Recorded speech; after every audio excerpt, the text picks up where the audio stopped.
Audio কথনে সবাইকে স্বাগত জানাচ্ছি। আমরা শুরু করেছিলাম সমরেশ মজুমদারের ভ্রমণ কাহিনী বিনি সুতোয়। গল্পটি আমি মোট ৮টি পর্বে ভাগ করে পড়ছি। প্রথম ৫টি পর্ব আমি আগেই পড়েছি এবং আপলোড করেছি। আজকের পর্বের ডেসক্রিপশন বক্সে আমি সেই পর্বগুলোর লিংক দিয়ে দিব। আজকে আমি পড়ছি গল্পটির ৬ষ্ঠ পর্ব।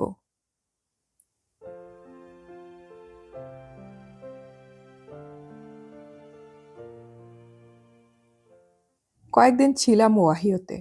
দত্ত পরিবার পালা করে ছুটি নিচ্ছিলেন আমাকে সঙ্গ দেবার জন্যে। ওই কয়দিনে ওখানকার বাঙালিদের জীবনযাপনে অংশ নিয়েছি। এটা পরবর্তীকালে চিত্রনাট্য লেখার সময় খুব সাহায্য করেছে। ওখানকার বাঙালিদের সঙ্গে মিশেছি। প্রত্যেকেই খুব নিজের লোক বলে মনে হয়েছে।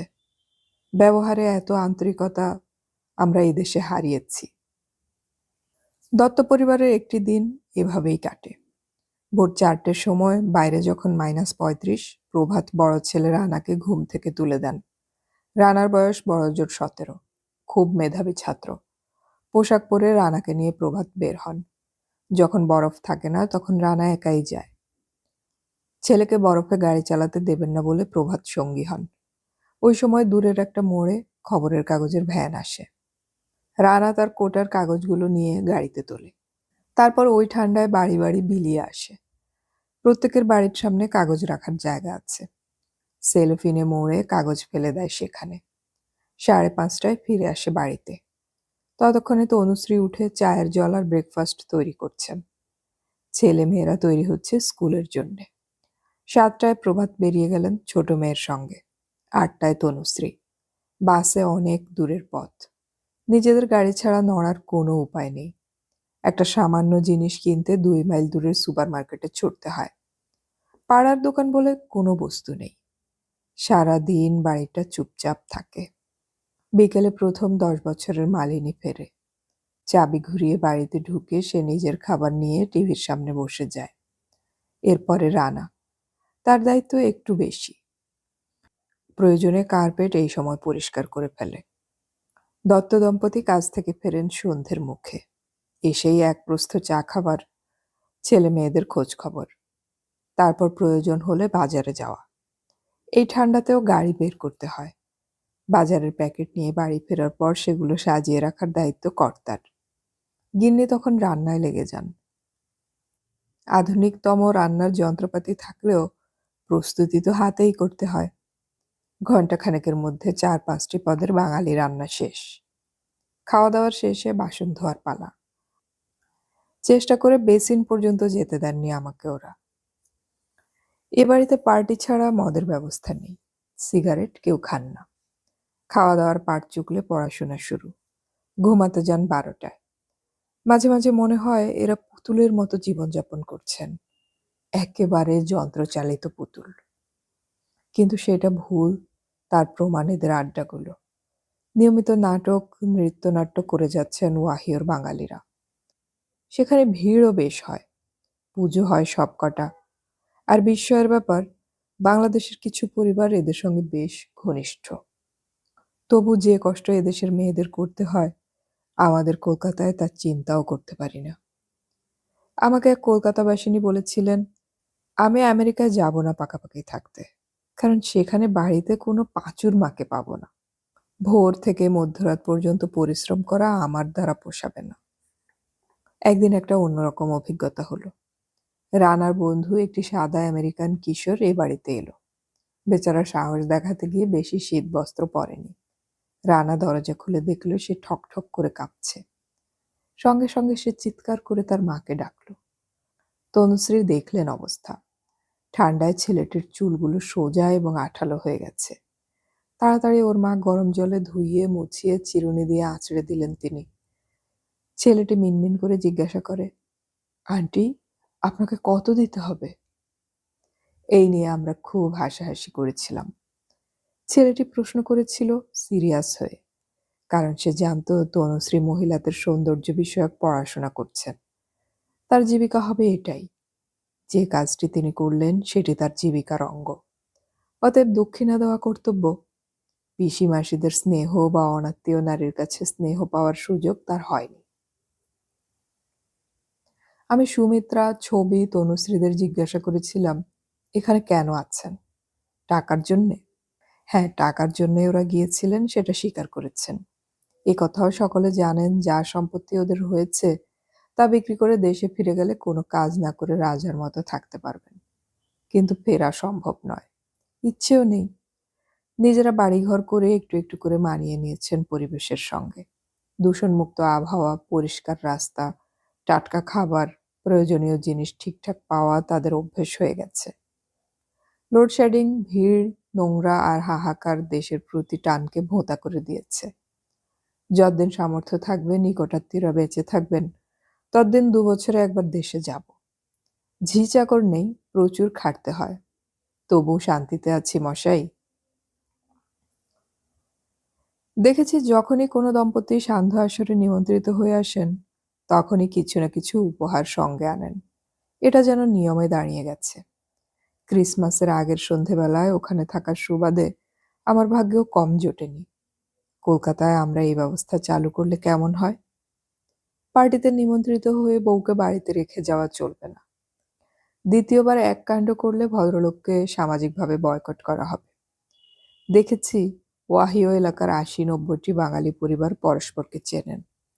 কারো বাড়িতে কলকাতা থেকে অতিথি এলে নিমন্ত্রণের ধুম পড়ে যায়। এদের সঙ্গে নিউ জার্সি অথবা নিউ ইয়র্কের একটু পার্থক্য আছে। এখানে এখনো বাঙালিদের দলাদলি শুরু হয়নি। সম্পর্ক তাই অটুট। সুব্রতরা যেদিন সিদ্ধার্থর সঙ্গে মায়ামি থেকে নিউ জার্সিতে ফিরল, সেই দিন আমি রওনা হলাম। সন্ধ্যের একটু বাদেই বাস ছাড়ল। পিটসবার্গ, হ্যারিসবার্গ, ফিলাডেলফিয়া হয়ে নিউ ইয়র্কের ম্যানহাটন। রাতটা ঘুমিয়েই কাটিয়েছি। শুধু পিটসবার্গ শহরে চোখ খুলেছিলাম। একটা নদীর দুপাশে এমন চমৎকার সাজানো শহর খুব একটা দেখা যায় না। ম্যানহাটনের পোর্ট অথরিটিতে বাস আমাকে নামিয়ে দিল ভোর ৬টায়। তখনও সকাল হয়নি। নিউ ইয়র্কে বরফ নেই, কিন্তু খুব ঠান্ডা। পোর্ট অথরিটিতেই যাওয়ার সময় চুরিটা হয়েছিল। দেখলাম ওই ভোরে কালো মানুষেরা তেমন নেই। বোধহয় পরিশ্রান্ত হয়ে যে যার বাড়িতে ফিরে গিয়েছে। সুটকেস নিয়ে টিউব ধরার জন্য এগোলাম। এই ভোরে ম্যানহাটনের মাটির তলায় মানুষ নেই বললেই সত্যি বলা হয়। এর আগে যখনই পাতাল রেলে চেপেছি, তখনই সঙ্গে কেউ না কেউ ছিল। মাটির তলায় এত লাইন বিভিন্ন দিকে গিয়েছে যে পথ হারালে খারাপ অবস্থা হবে। অবশ্য একবার কয়েন ঢুকিয়ে ভেতরে গেলে যতবার ট্রেন বদলাও, আর টিকিট কিনতে হবে না। মনে ছিল 8 অ্যাভিনিউ এক্সপ্রেস ধরতে হবে। ৫০, ৫৯, ৭২ নামের স্টেশনগুলো ওপরের রাস্তার নামের সঙ্গে সাদৃশ্য রেখে তৈরি। শেষ পর্যন্ত ১৭৫ বা জর্জ ওয়াশিংটন বাস স্টেশনের গায়ে পৌঁছতে টিউব থেকে নেমে পড়লাম। সারাটা পথে ৩ জনের বেশি সঙ্গী ছিল না কামরায়। ওপরে উঠে আসতেই ঠান্ডা হাওয়ার ধাক্কা খেলাম। সিগারেট অসাড় লাগছে। এত বরফের দেশ পেরিয়ে শুকনো জায়গায় এসে এই কি দুর্দশা! জর্জ ওয়াশিংটন বাস টার্মিনালটি ঠিক হাডসন নদীর গায়ে, নিউ জার্সিতে ঢোকার মুখে। এখান থেকে এত রুটের বাস ছাড়ে যে ধন্দে পড়তে হয় কোন বাসটি সিদ্ধার্থর ক্লোস্টার শহরে ঢুকবে। ওখান থেকে ১৪টি বাসে এখানে একবার এসেছিলাম। সেই বাসটির সন্ধান পাচ্ছি না। এই সকালে ২-৪ জন মানুষ যারা নিউ জার্সিতে যাবেন তাদের জিজ্ঞাসা করে ভালো জবাব পাচ্ছি না। সিদ্ধার্থ একবার বলেছিল নিউ ইয়র্কের উত্তরে নিউ জার্সির একটি শহর হলো ক্লোস্টার। ঘন ঘন বাস বেরিয়ে যাচ্ছে। তাদের মাথায় কোনো জায়গার নাম লেখা নেই। অনুসন্ধান অফিস এখন বন্ধ। শেষ পর্যন্ত একজন হদিশ দিলেন ২০ নম্বর বাসে আমি যেতে পারি। ২০ নম্বরে উঠলাম। ড্রাইভার ডলার নিয়ে টিকিট দিলেন। ফাঁকা বাস। জিজ্ঞাসা করলাম, ক্লোস্টারে যাবে তো? তিনি বললেন, সিও। আর অক্ষরটি না বলতেই ইনি অভ্যস্ত। আরামদায়ক বাসে বসে আমার মনে পড়ল কলকাতার রাস্তাতেও এই দৃশ্য প্রায়ই ঘটে। কোনো নতুন মানুষ যখন বারংবার গন্তব্যস্থলে এসে গেল কিনা জিজ্ঞাসা করেন, তখন অনেকেই হেসে থাকেন। হ্যাঁ, আমার অবস্থাও তো সেই রকম। মনে আছে ক্লোস্টারের রেল রোড ক্রসিং স্টপ থেকে জর্জ ওয়াশিংটন আসতে ঠিক আধা ঘন্টা লেগেছিল। উদ্বিগ্ন হয়ে বাইরে তাকিয়েছিলাম। এদের সব রাস্তাই একরকম। একবার মনে হচ্ছে ঠিক পথে যাচ্ছি, আবার গুলিয়ে যাচ্ছে। ফোর্ট লি, এঙ্গেলউড, ক্রেস্কেল, ছোট ছোট শহর। এগুলো কি পথে পথে পড়ছে? আর একবার এগিয়ে গিয়ে ড্রাইভারকে মনে করিয়ে দিতে তিনি নীরবে ঘাড় নাড়লেন। Norwood, Harrington park. এবার মনে পড়েছে। হ্যারিংটন পার্ক ক্লোস্টারের আগের শহর। একটু নিশ্চিন্ত হলাম। ছোট ছোট শহর পার হতেই আবার কাঠ, মাঠ বা জঙ্গল। মানুষের দর্শন পাওয়া দুর্লভ ব্যাপার। চলছি তো চলছি। হঠাৎ বাস থেমে গেল। ড্রাইভার ঘোষণা করলেন ক্লোস্টার। ঝটপট নেমে পড়লাম। বাস বেরিয়ে গেল। এখন ঘড়িতে 8টা। শীত একই রকমের। রাস্তার পাশে দাঁড়িয়ে মনে হলো জঙ্গলের ভেতরে রয়েছি। দুপাশে কিছুটা জায়গা ছেড়ে যে বাড়িগুলো, তার দরজা জানালা বন্ধ। গাছগাছালি বেশি। এরকম কোনো জায়গায় সিদ্ধার্থর বাড়ির কাছে ছিল কিনা বুঝতে পারছি না। মানুষের সন্ধানে সামান্য হাঁটতেই একটা মোড় চোখে পড়ল। মোড়ে একধারে গাড়ি পার্ক করে যিনি তাতে হেলান দিয়ে দাঁড়িয়ে আছেন, তার পরনে ইউনিফর্ম। দূর থেকে লক্ষ্য করলাম যেসব গাড়ি ওই মোড় দিয়ে যাচ্ছে, তাদের ড্রাইভারদের অনেকেই ওর দিকে হাত নাড়াচ্ছে। লোকটাকে পুলিশ বলে মনে হলো না। সাহায্য চাইবার জন্য এগিয়ে যেতেই তিনি হাসলেন। হাত নেড়ে বললেন, গুড মর্নিং। সুটকেস নামিয়ে বললাম, গুড মর্নিং। দয়া করে বলবেন আমি কিভাবে ক্লোস্টারের ওয়েস্ট স্ট্রিটে যেতে পারি? আমি এখানে নতুন। ভদ্রলোকের বয়স অন্তত 70। এগিয়ে এসে আমার সামনে দাঁড়ালেন। আপনি অন্তত 20 মিনিট দূরে আছেন।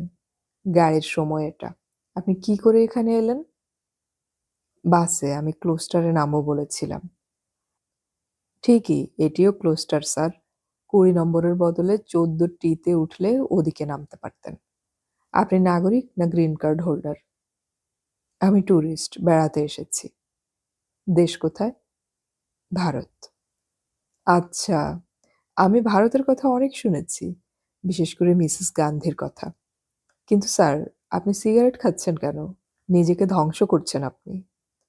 বৃদ্ধ খুব গম্ভীর মুখে কথাগুলো বলে ঘুরে দাঁড়ালেন। ওপাশ থেকে এক মহিলা গাড়ি চালিয়ে আসছিলেন। হাত নেড়ে বললেন, হাই জন। বৃদ্ধ মাথা নাড়লেন, হাই। সিগারেটের কথা শুনে একটু মেজাজ বিগড়েছিল। বললাম, কিভাবে ওয়েস্ট স্ট্রিটে পৌঁছাতে পারি দয়া করে বলবেন? ট্যাক্সি ডাকতে পারেন। ওপাশে টেলিফোন আছে। নইলে হাঁটুন। যারা সিগারেট খায় তাদের আমি একদম পছন্দ করি না। কত পয়সা বাজে খরচ হয় বলুন তো? আর তার বদলে ফুসফুসের কি হাল হচ্ছে? পকেটে প্রচুর ডলার থাকলে ট্যাক্সি ডাকুন। প্রচুর তো নেই। দেখুন স্যার, আমি আরো 10 মিনিট এখানে থাকবো। 7:30 থেকে 8:20 পর্যন্ত ছুটির দিন বাদ দিয়ে এখানে এসে দাঁড়াই আমি। ওদিকে একটা স্কুল আছে। বাচ্চারা এই রাস্তা পেরিয়ে যখন যায়, তখন তাদের সাহায্য করি। হাই জো। কথা বলতে বলতে আরেকটি গাড়ির দিকে হাত নাড়লেন জন। আপনি এখানে অনেকদিন আছেন? আজন্ম। চাকরি ছাড়ার পর সারাদিন না ঘুমিয়ে এই কাজটি করি। এরা আমাকে খুব ভালোবাসে, বিশেষ করে বাচ্চারা। একটু আগে এলে দেখতে পেতে তাদের। ওয়েল, তুমি ট্যুরিস্ট, আমি তোমাকে সাহায্য করতে পারি একটি শর্তে। বলুন। তুমি ওই সিগারেট ফেলে দাও, আমি তোমাকে পৌঁছে দেব। পুতুলের মতো হুকুম মান্য করলাম। বুড়ো যেন খুশি হলো। পকেটে প্যাকেট নেই তো? ছিল। বের করে দেখালাম। তিনি সেটা নিয়ে খানিকটা হেঁটে জঞ্জাল ফেলার বাক্সে ফেলে দিলেন। এত আফসোস হচ্ছিল। সদ্য খুলেছিলাম প্যাকেটটা। মিনিট 10 বাদে ওর গাড়িতে আমি। কথা বলতে ভালোবাসেন ভদ্রলোক। জানলাম স্বামী স্ত্রী ছাড়া বাড়িতে 3টি কুকুর আছে। ছেলে মেয়ে দূরে দূরে। উনি সকালে বের হন নিয়মিত ঠিক সময়ে শিশু সেবা করতে। স্ত্রী বের হন বিকেলে, শিশুদের ছুটির সময়ে। এজন্য মেয়র ওদের সংবর্ধনা দিয়েছেন। বললেন, প্রতিদিন নিয়ম করে যদি তুমি বাচ্চাদের কোনো কাজে লাগতে পারো, তাহলে দেখবে রাত্রে চমৎকার ঘুম হবে। কিন্তু দোহাই, সিগারেট খেয়ে কোনো শিশুর কাছে যেও না। বেচারার ক্ষতি হয়ে যাবে। সিদ্ধার্থর বাড়ির সামনে আমাকে নামিয়ে তিনি বললেন, যদি সময় পাও ওইখানে যে কোনো সকালে চলে এসো। যতদিন না মরছি ততদিন দেখা পাবে। বাই। সুব্রত এবং অরিজিতের কাছে ওদের মায়ামি সফরের বর্ণনা শুনলাম। ফ্লোরিডা অঞ্চলের প্রাকৃতিক পরিবেশ এবং আবহাওয়া দেশের অন্য অঞ্চল থেকে একদম আলাদা। ঠান্ডা কি তা ভালো করে জানে না ওখানকার আমেরিকানরা। অনেকেরই ভারী শীতবস্ত্র নেই। আটলান্টিকের তীরে এই অঞ্চলটি থেকে খানিকটা গেলেই উল্টো দিকে গালফ অফ মেক্সিকো। ফলে আবহাওয়ার বাড়াবাড়ি নেই, ছবির মতো জায়গা। নিজস্ব দ্বীপ আছে, এমন মানুষের অভাব নেই। কিন্তু এবার সমস্ত রেকর্ড ভেঙে ফ্লোরিডায় বরফ পড়েছিল। মানুষজন নাজেহাল। রাস্তায় যেটুকু বরফ জমেছিল তা সরানোই মুশকিল হয়েছিল বরফ সরানোর গাড়ি হাতের কাছে মজুদ না থাকায়। ফ্লোরিডা সারা দেশের কমলা লেবুর যোগান দেয়। এ আচমকা তুষারপাতে তার ক্ষতি হয়েছে মারাত্মকভাবে। সুব্রত বলেছিল, হ্যামেরিল্লোতে আমরা যা দেখেছি তার কাছে অবশ্য কিছুই নয়, তবু গৃহহীন কিছু মানুষ নাকি মারা গিয়েছেন। দুদিন ধরে আমরা হিসেব নিকেশ করলাম সিদ্ধার্থর বাড়িতে বসে। এত অভিজ্ঞতা একসঙ্গে চিত্রনাট্যে ঢোকানো মুশকিল। দ্বিতীয়ত শহরগুলোর চেহারা মোটামুটি একই রকম বলে শুটিংয়ের জন্য এত জায়গায় ছোটা অর্থহীন হবে। শুধু একটি দৃশ্যের জন্য 25 জনের ইউনিট নিয়ে লাস ভেগাসে যাওয়ার কোনো অর্থ নেই। এই নিউ জার্সির এক প্রান্তে আটলান্টিক সমুদ্রের গায়ে ওই নামের একটি শহর আছে যেখানে একই রকম ক্যাসিনো সাজানো। অনেক ভেবেচিন্তে আমরা চিত্রনাট্যের একটা খসড়া করলাম। ওয়াশিংটন থেকে খবর এসেছিল সরকারি দপ্তর আমাদের সঙ্গে কথা বলতে আগ্রহী। একটা সময় স্থির হয়েছে তার জন্যে। গ্রেহাউন্ডের টিকিটের মেয়াদ তখনও শেষ হয়নি। আমি রমেনকে ফোন করলাম। জুলি, রমেনের বাঙালি স্ত্রী, ফোন ধরল। আমরা আসছি শুনে উচ্ছ্বসিত। বললেন, বাস থেকে নামতেই আমাদের কাউকে দেখতে পাবেন। মনোজ যখন ছবিটি করবে ভেবেছিল তখন ওর নায়িকার চরিত্রে নির্বাচন করেছিল রমেনের মেয়ে জয়ন্তীকে। সেই সময় আমি ওদের পরিচিত হয়েছিলাম। মনোজের মৃত্যুর পর বেচারা খুব ভেঙে পড়েছিল। এর মধ্যে কয়েকবার বলে গিয়েছে, বয়স বেড়েছে মেয়েটার। এখন নিশ্চয়ই ওই চরিত্রে ভাবা যাবে না। বাস থেকে নামবার আগে আমরা যে ওয়াশিংটনকে দেখেছি তার চেহারায় বেশ গাম্ভীর্য আছে। রাজধানী হবার অহংকার স্পষ্ট। রাস্তায় লোক নেই, গাড়ি প্রচুর। একটা উল্লসিত চিৎকার শুনলাম। তাকাতেই দেখলাম জয়ন্তী ছুটে আসছে। এই ঠান্ডাতেও স্কার্ট পরনে, ওপরে অবশ্য জ্যাকেট রয়েছে। এই একটি বাঙালি মেয়ে যে এত বছর এদেশের থেকেও কি করে এতখানি সারল্য ধরে রাখতে পারে তা বিস্ময়ের। মুখোমুখি হতে অনর্গল প্রশ্ন যার উত্তর দিতে তাল রাখতে পারছি না। হঠাৎ খেয়াল হতেই বলল, হে মা, আপনারা নিশ্চয়ই বিরক্ত হচ্ছেন, জার্নি করে টায়ার্ড তো হয়েছেনই। দেখলাম আমার সঙ্গীরা ওকে পছন্দ করে ফেলেছে। নিজের লাল গাড়িতে তুলল আমাদের জয়ন্তী। গাড়ির নাম্বার প্লেটে সংখ্যার বদলে লেখা জয়ন্তী। স্বচ্ছন্দে গাড়ি চালাতে চালাতে আমাদের খবর নিচ্ছিল। চাকরি করে সে। আমরা আসছি বলে ছুটি নিয়েছে। এসে বলল, জানো, আমি একটা বাড়িও কিনেছি, তোমাদের দেখাবো। ওইটুকু মেয়ে আমেরিকায় বাড়ি গাড়ি কিনেছে ভাবতেই অবাক লাগে। নতুন বাড়িতে সে মাঝে মাঝে একা গিয়ে থেকে আসে। মা বাবার বাড়িতে নাচের স্কুল তার। ভারতীয় নাচ শেখায় প্রতি রবিবার। ছাত্রী মন্দ না। রমেন পাইনকে আমি একজন 100 ভাগ ভদ্রলোক মনে করি। শিক্ষা, রুচি, ভদ্রতাবোধের সঙ্গে হৃদয় খুব কম ক্ষেত্রে যুক্ত হয়। রমেন সেই ব্যতিক্রম। এককালে কলকাতার টিভিতে খবর পড়তো, প্রায়ই ছুটে আসে এখানে।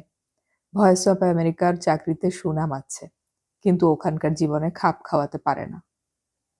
জুলি খোলামেলা মানুষ, হইচই করতে ভালোবাসেন, সবাইকে নিয়ে মানিয়ে থাকতে চান। আমেরিকা তাকে স্বাচ্ছন্দ্য দিয়েছে। দেশে ফেরার কোনো তাগিদ নেই ওর।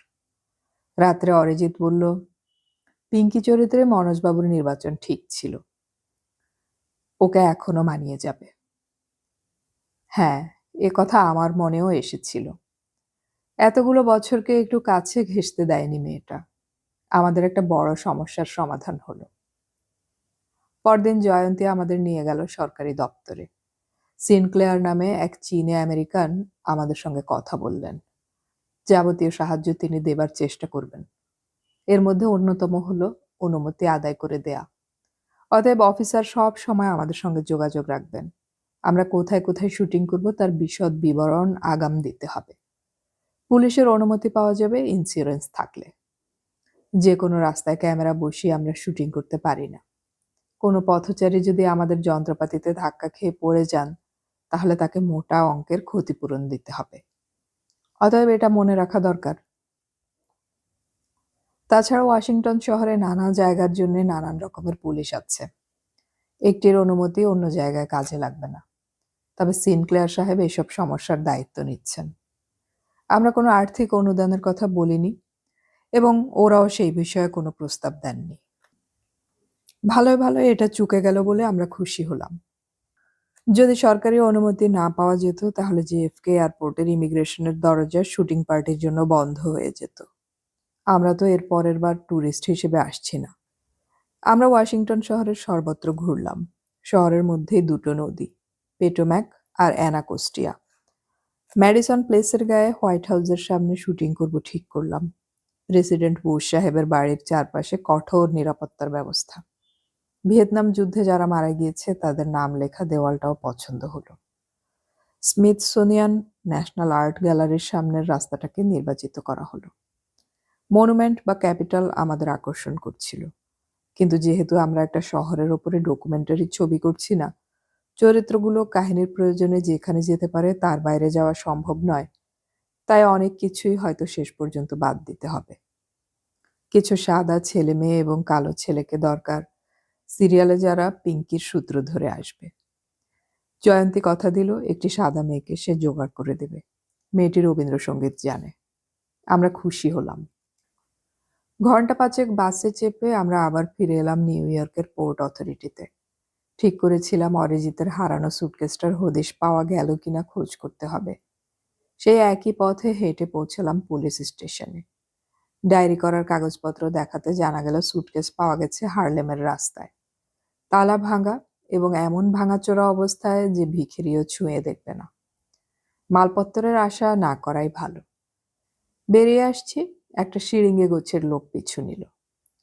একটু নির্জনে এসে সে জিজ্ঞাসা করল, তোমাদের সুটকেস ছিল ওটা? মাথা নাড়লাম, হ্যাঁ। লোকটা জিজ্ঞাসা করল, কয়েকটা প্যাকেট ছিল, ঠিক কি জিনিস ছিল ওতে? ইসবগুল, হালকা জোলাপ। মাই গড! শোনো, তোমরা তাড়াতাড়ি এখান থেকে কেটে পড়ো। কেন? চার্লি যদি জানতে পারে সুটকেসটা তোমাদের ছিল তাহলে তোমরা বিপদে পড়বে। খাবার মনে করে সে একটা পুরো প্যাকেট খেয়ে ফেলেছিল। 7 দিন ধরে টয়লেট আর খাট করেছে। লোকটা হাসলো। তুমি চার্লিকে চেনো? প্রশ্নটা শোনা মাত্র লোকটা উল্টো দিকে হাঁটতে লাগলো। টিউবে ওঠার আগে আমরা খুব ভয়ে ভয়ে ছিলাম, পরে এই নিয়ে খুব হাসাহাসি করেছি, কিন্তু অরিজিৎ আর ওই তল্লাট মারায়নি। এখন সমস্ত প্রাথমিক কাজ শেষ। চিত্রনাট্য সম্পূর্ণ করতে হবে, সেই সঙ্গে টাকার ব্যবস্থা। কিভাবে কি করব এখনো জানা নেই, কিন্তু আমরা স্থির করলাম পিছিয়ে যাব না। সিদ্ধার্থ বললেন, এই কাঠবিড়ালটিকে মনে রাখবেন স্যার, আমিও আপনাদের সঙ্গে আছি। সত্যি কথাটা স্বীকার করতে দ্বিধা নেই। পেশাদারি চলচ্চিত্র নির্মাতাদের সঙ্গে আমাদের পার্থক্য যে আকাশ পাতাল তা কাজে নেমে টের পেয়েছিলাম। আমরা শিল্প এবং সাহিত্যের 3 জন মানুষ একত্র হয়েছিলাম অন্য মিডিয়ামে কিছু কাজ করব বলে। কলকাতার নানান অসুবিধা সত্ত্বেও আমাদের চেষ্টায় খামতি ছিল না, কিন্তু এবার খুব গোলমালে পড়লাম। কলকাতায় যখন আমরা সিরিয়ালের কাজ করি তখন পরিচালক থেকে চা দেবার ছেলেটিকে ধরে অন্তত 20 জন মানুষের প্রয়োজন হয় যারা ক্যামেরার পেছনে থাকবেন। কোনো জটিল দৃশ্য থাকলে সংখ্যাটি বাড়ে, বিশেষ করে রাত্রে শুটিং থাকলে। যে চিত্রনাট্যটি শেষ পর্যন্ত আমরা তৈরি করলাম তাতে রাতের দৃশ্য প্রচুর, কিন্তু 20 জন টেকনিক্যাল হ্যান্ডস নিয়ে বিদেশে পাড়ি দেবার সামর্থ্য আমাদের নেই। এর ওপর অভিনেতা অভিনেত্রী রয়েছেন। ঠিকই ছিল রমাপ্রসাদ বণিক সিরিয়ালটি পরিচালনা করবে, কারণ ওর ওপরে আস্থা রাখার মতো কাজ ইতিমধ্যেই সে করে দেখিয়েছে। কিন্তু চিত্রনাট্যের চূড়ান্ত রূপ দিতে রমাপ্রসাদ হিমশিম খেয়েছিল। আমার সাজানো গল্পটি, যা আমি কিছুটা মনোজের এই দ্বীপ এই নির্বাসন থেকে নিয়েছি, কিছুটা দেখা জীবন থেকে, রমাপ্রসাদ তাতে কলকাতার চোখ দিয়ে অনেক অসঙ্গতি দেখতে পেয়েছিল। অথবা সে এমন দৃশ্য ভাবছিল যা আমেরিকায় অবাস্তব। বারংবার মনে হয়েছিল একবার ঘুরে এলে ওর পক্ষে সুবিধে হতো, কিন্তু সেই আর্থিক সঙ্গতি আমাদের ছিল না। ঠিকই ছিল, মনোজের উপন্যাসের মাত্র 2টি চরিত্র নিয়ে আমরা কাজ করব। এর কারণও ছিল। এই দ্বীপের নায়ক নায়িকা শৈবাল এবং টিয়া। তাদের ঘিরে কয়েকটি উপকাহিনী। সেই উপকাহিনীর একটি হলো প্রলয় ঘোষ এবং তার মেয়ে পিঙ্কির সংঘাত। আমরা অনুমতিও নিয়েছি সেই রকম। তাছাড়া শৈবাল বা টিয়ার সমস্যা আমাদের সিরিয়ালের বিষয়ও নয়। প্রলয় ঘোষ জীবনের অনেকটাই মধ্যবিত্ত বাঙালি হিসেবে খড়গপুরে কাটিয়েছেন। পরিণত বয়সে শিশুকন্যা এবং স্ত্রীকে নিয়ে আমেরিকায় গিয়ে নিজেকে আমেরিকান ভাবতে আরম্ভ করেন। এরাই আমাদের সিরিয়ালের কেন্দ্রীয় চরিত্র। এই সময় সুদীপ্ত এলো আমেরিকা থেকে। ওখানে নাটক নিয়ে পড়াশোনা করা এই ছেলেটি কিছুদিন আগেও আমাদের সঙ্গে সংশ্লিষ্ট ছিল। নাটক লেখার হাতও খুব ভালো। আমি এবং রমাপ্রসাদ স্থির করলাম সুদীপ্তকেই চূড়ান্ত চিত্রনাট্য লেখার ভার দেব। সুদীপ্ত রাজি হলো। সেই সঙ্গে ঠিক হলো শুটিংয়ের সময় সে রমাপ্রসাদকে সাহায্য করবে সহকারী হিসেবে। ওই দেশে 2 বছর থাকার অভিজ্ঞতা আমাদের কাছে বেশ মূল্যবান। বলাই বাহুল্য ওর যাতায়াতের প্লেন ভাড়া আমাদের দিতে হচ্ছে না। 20 জন টেকনিক্যাল হ্যান্ডস কমিয়ে কতটায় নামানো যায় তাই ছিল চিন্তার বিষয়। প্রথমে ঠিক ছিল ক্যামেরা চালাবে বিবেক ব্যানার্জি, কিন্তু কোনো কারণে সে যদি অসুস্থ হয়ে পড়ে তাহলে সর্বনাশ হয়ে যাবে। অন্য যে কোনো বিভাগে একজনের অনুপস্থিতিতে শুটিং বন্ধ থাকে না, কিন্তু ক্যামেরাম্যানের ক্ষেত্রে তা বলা যায় না। আমরা সেই কারণে যিশু দাশগুপ্তকে নির্বাচন করলাম। ঠিক হলো রমাপ্রসাদকে বন্ধুর মতো পরিচালনায় সাহায্য করা ছাড়াও যিশু 2টো এপিসোডের ক্যামেরাম্যান হবে। পরিচালক এবং ক্যামেরাম্যানদ্বয় ঠিক হবার পরই আমরা তাদের সঙ্গে বসলাম। সমস্যা খুলে বললাম। বিবেক প্রশ্ন করল, আমরা ক্যামেরা এবং অন্যান্য সরঞ্জাম কি এখান থেকে নিয়ে যাচ্ছি না আমেরিকা থেকে ভাড়া করছি? এই বিষয়ে আমরা আলোচনা করেছিলাম। বৈদেশিক মুদ্রায় বেশি খরচ করার সামর্থ্য আমাদের নেই। ক্যামেরা, ভিসিআর এখান থেকে নিয়ে যাব, কিন্তু আলোর সরঞ্জাম, ট্রলি এত ভারী এবং পলকা যে এদেশ থেকে নিয়ে যাওয়া বোকামি হবে। যিশুর সঙ্গে কথা বলে বিবেক জানালো একজন দক্ষ আলোর লোক পেলেই সে ম্যানেজ করে দেবে, এবং ক্যামেরায় তাদের কোনো সহকারী দরকার নেই। এখানে শুটিং করতে প্রয়োজন হয় মানুষের। এই 6 জনের কাজ একজনই করে দেবে। শুটিংয়ের ব্যবস্থাপনা, ইউনিটের থাকা খাওয়ার দিকে নজর দেবার জন্যে শঙ্কর ঘোষ এবং কিশোর সাউ যথেষ্ট। তবে সেই সঙ্গে ভানুকেও নেওয়া হলো। প্রয়োজনে আলোর দায়িত্বে যে এলো সেই লালুকে সাহায্য করবে। অর্থাৎ পরিচালক, ক্যামেরাম্যান 2 জন, আলো ও প্রোডাকশনের 4 জন ছাড়া সুদীপ্ত, আমাদের ইউনিট এই 8 জনে এসে দাঁড়ালো। খবরটা চাউর হতে অনেকেই হেসেছিলেন। এমন অবাস্তব ব্যাপার কলকাতার শুটিংয়ে কেউ কখনো দেখেনি। সুদীপ্ত চিত্রনাট্য শেষ করতেই প্রয়োজন হলো তার যথার্থ অনুবাদের। আমরা দিল্লির নেটওয়ার্কের জন্য হিন্দিতে সিরিয়ালটি করছি। মদন সুদনজি এসেছিলেন। কলকাতার হিন্দি নাটকগুলোতে অনেক দিন আছেন। ভালো অনুবাদ করেন। দারুণ মজার মানুষ। মুখে জোকসের ফুলঝুরি। ঠিক হলো ইনিও যাবেন, কারণ শিল্পীদের হিন্দি উচ্চারণে তদারকি করা ছাড়া প্রয়োজনে নতুন দৃশ্য লেখা অথবা সামান্য পরিবর্তনে ওর সাহায্য লাগবেই। এবার শিল্পী নির্বাচন।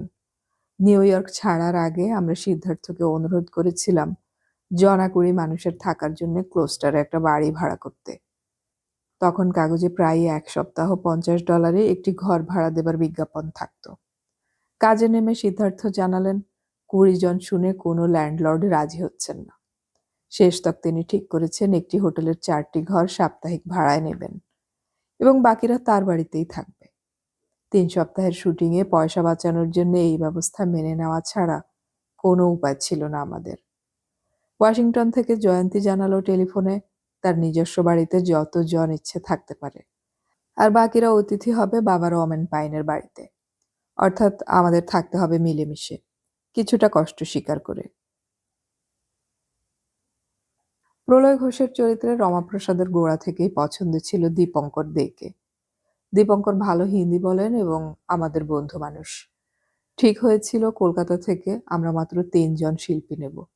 বাকিদের একমাত্র জয়ন্তী ছাড়া নির্বাচন করবে সুদীপ্ত নিউ ইয়র্ক থেকে। জয়ন্তীর বান্ধবীকেও পাওয়া যাচ্ছে। সুদীপ্ত টেলিফোনে তার যে বান্ধবীর সঙ্গে নিউ ইয়র্কে কথা বলল তার কাজ কাস্টিং করা, ছবি এবং নাটকের জন্যে। সে অভয় দিল কালো এবং সাদা চরিত্রের অভিনেতা অভিনেত্রীদের পেতে অসুবিধে হবে না। বড় ছবি বা সিরিয়ালে অভিনয় করতে হলে উঠতি ছেলে মেয়েদের একটা নির্দিষ্ট পয়েন্ট পেতে হয়। ছোট ছোট কাজ করে তারা সেই পয়েন্টে পৌঁছায়। পয়েন্ট পাওয়ার জন্য আমাদের সিরিয়ালেও তারা কাজ করবে কম পয়সায়। অন্যান্য ভারতীয় চরিত্রের শিল্পীদের আমরা ওখান থেকেই ব্যবস্থা করে নেব। দীপঙ্করের সঙ্গে আমরা শকুন্তলা এবং মনোজ মিত্রকে নিলাম। সবাইকে ডেকে আমাদের পরিকল্পনা এবং অসুবিধার কথা বলা হলো। দেখা গেল প্রত্যেকেই বলেছেন তারা পূর্ণ সহযোগিতা করবেন এবং একটি পরিবারের মতোই থাকবেন। অপেশাদার হলেও আমাদের প্রচণ্ড শক্তি জুগিয়েছিল ইউনিটের প্রতিটি মানুষের এই ভালোবাসা। প্রত্যেকেই জানতেন এই সিরিয়ালের মাধ্যমে আমরা একটা পবিত্র কাজ করতে যাচ্ছি।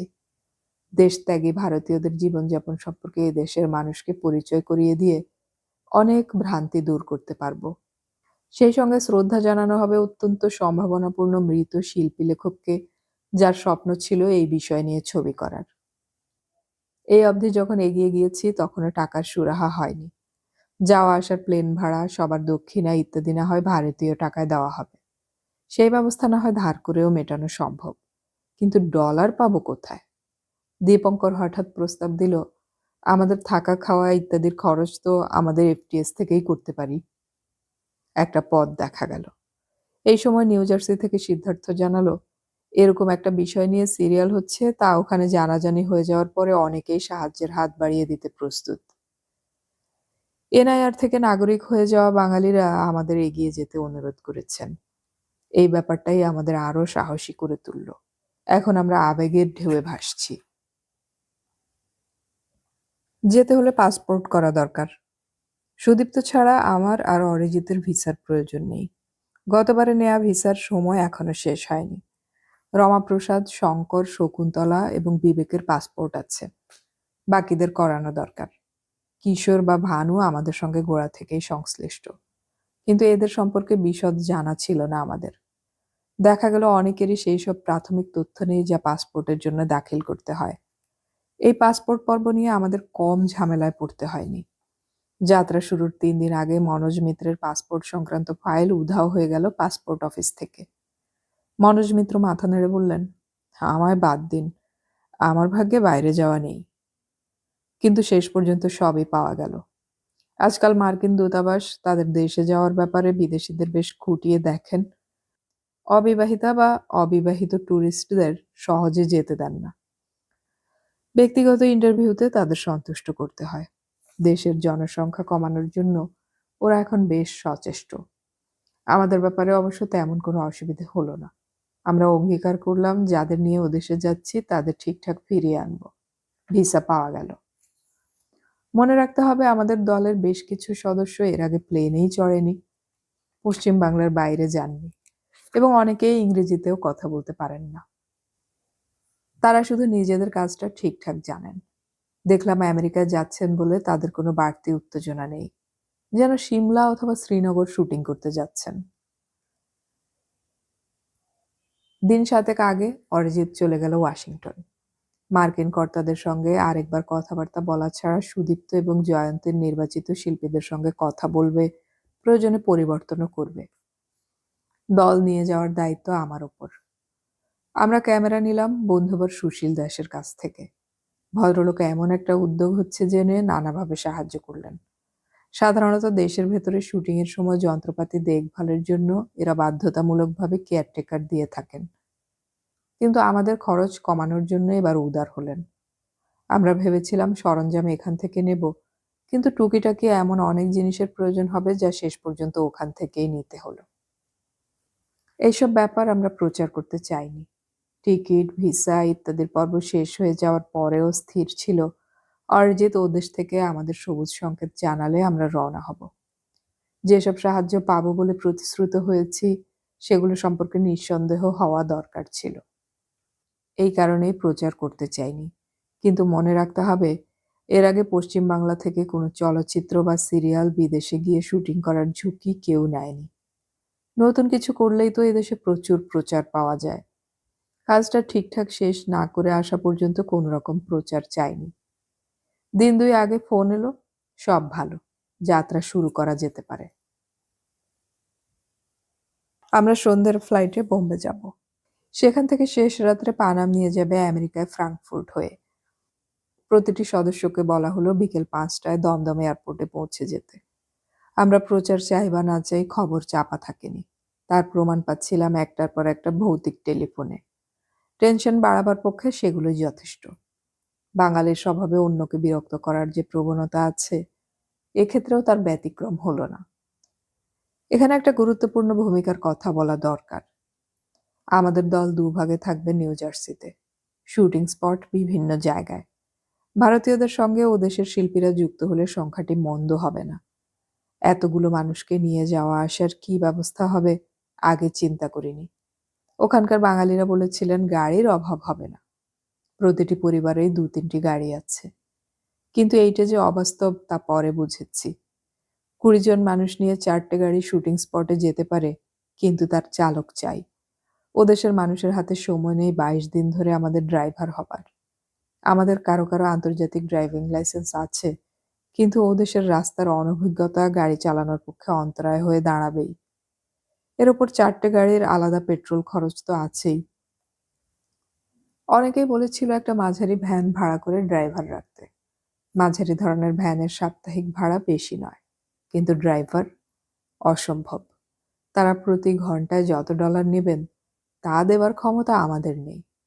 ঠিক সেই কারণে ও দেশীয় ফিল্মের টেকনিক্যাল মানুষদের আমরা নিয়োগ করতে পারছি না।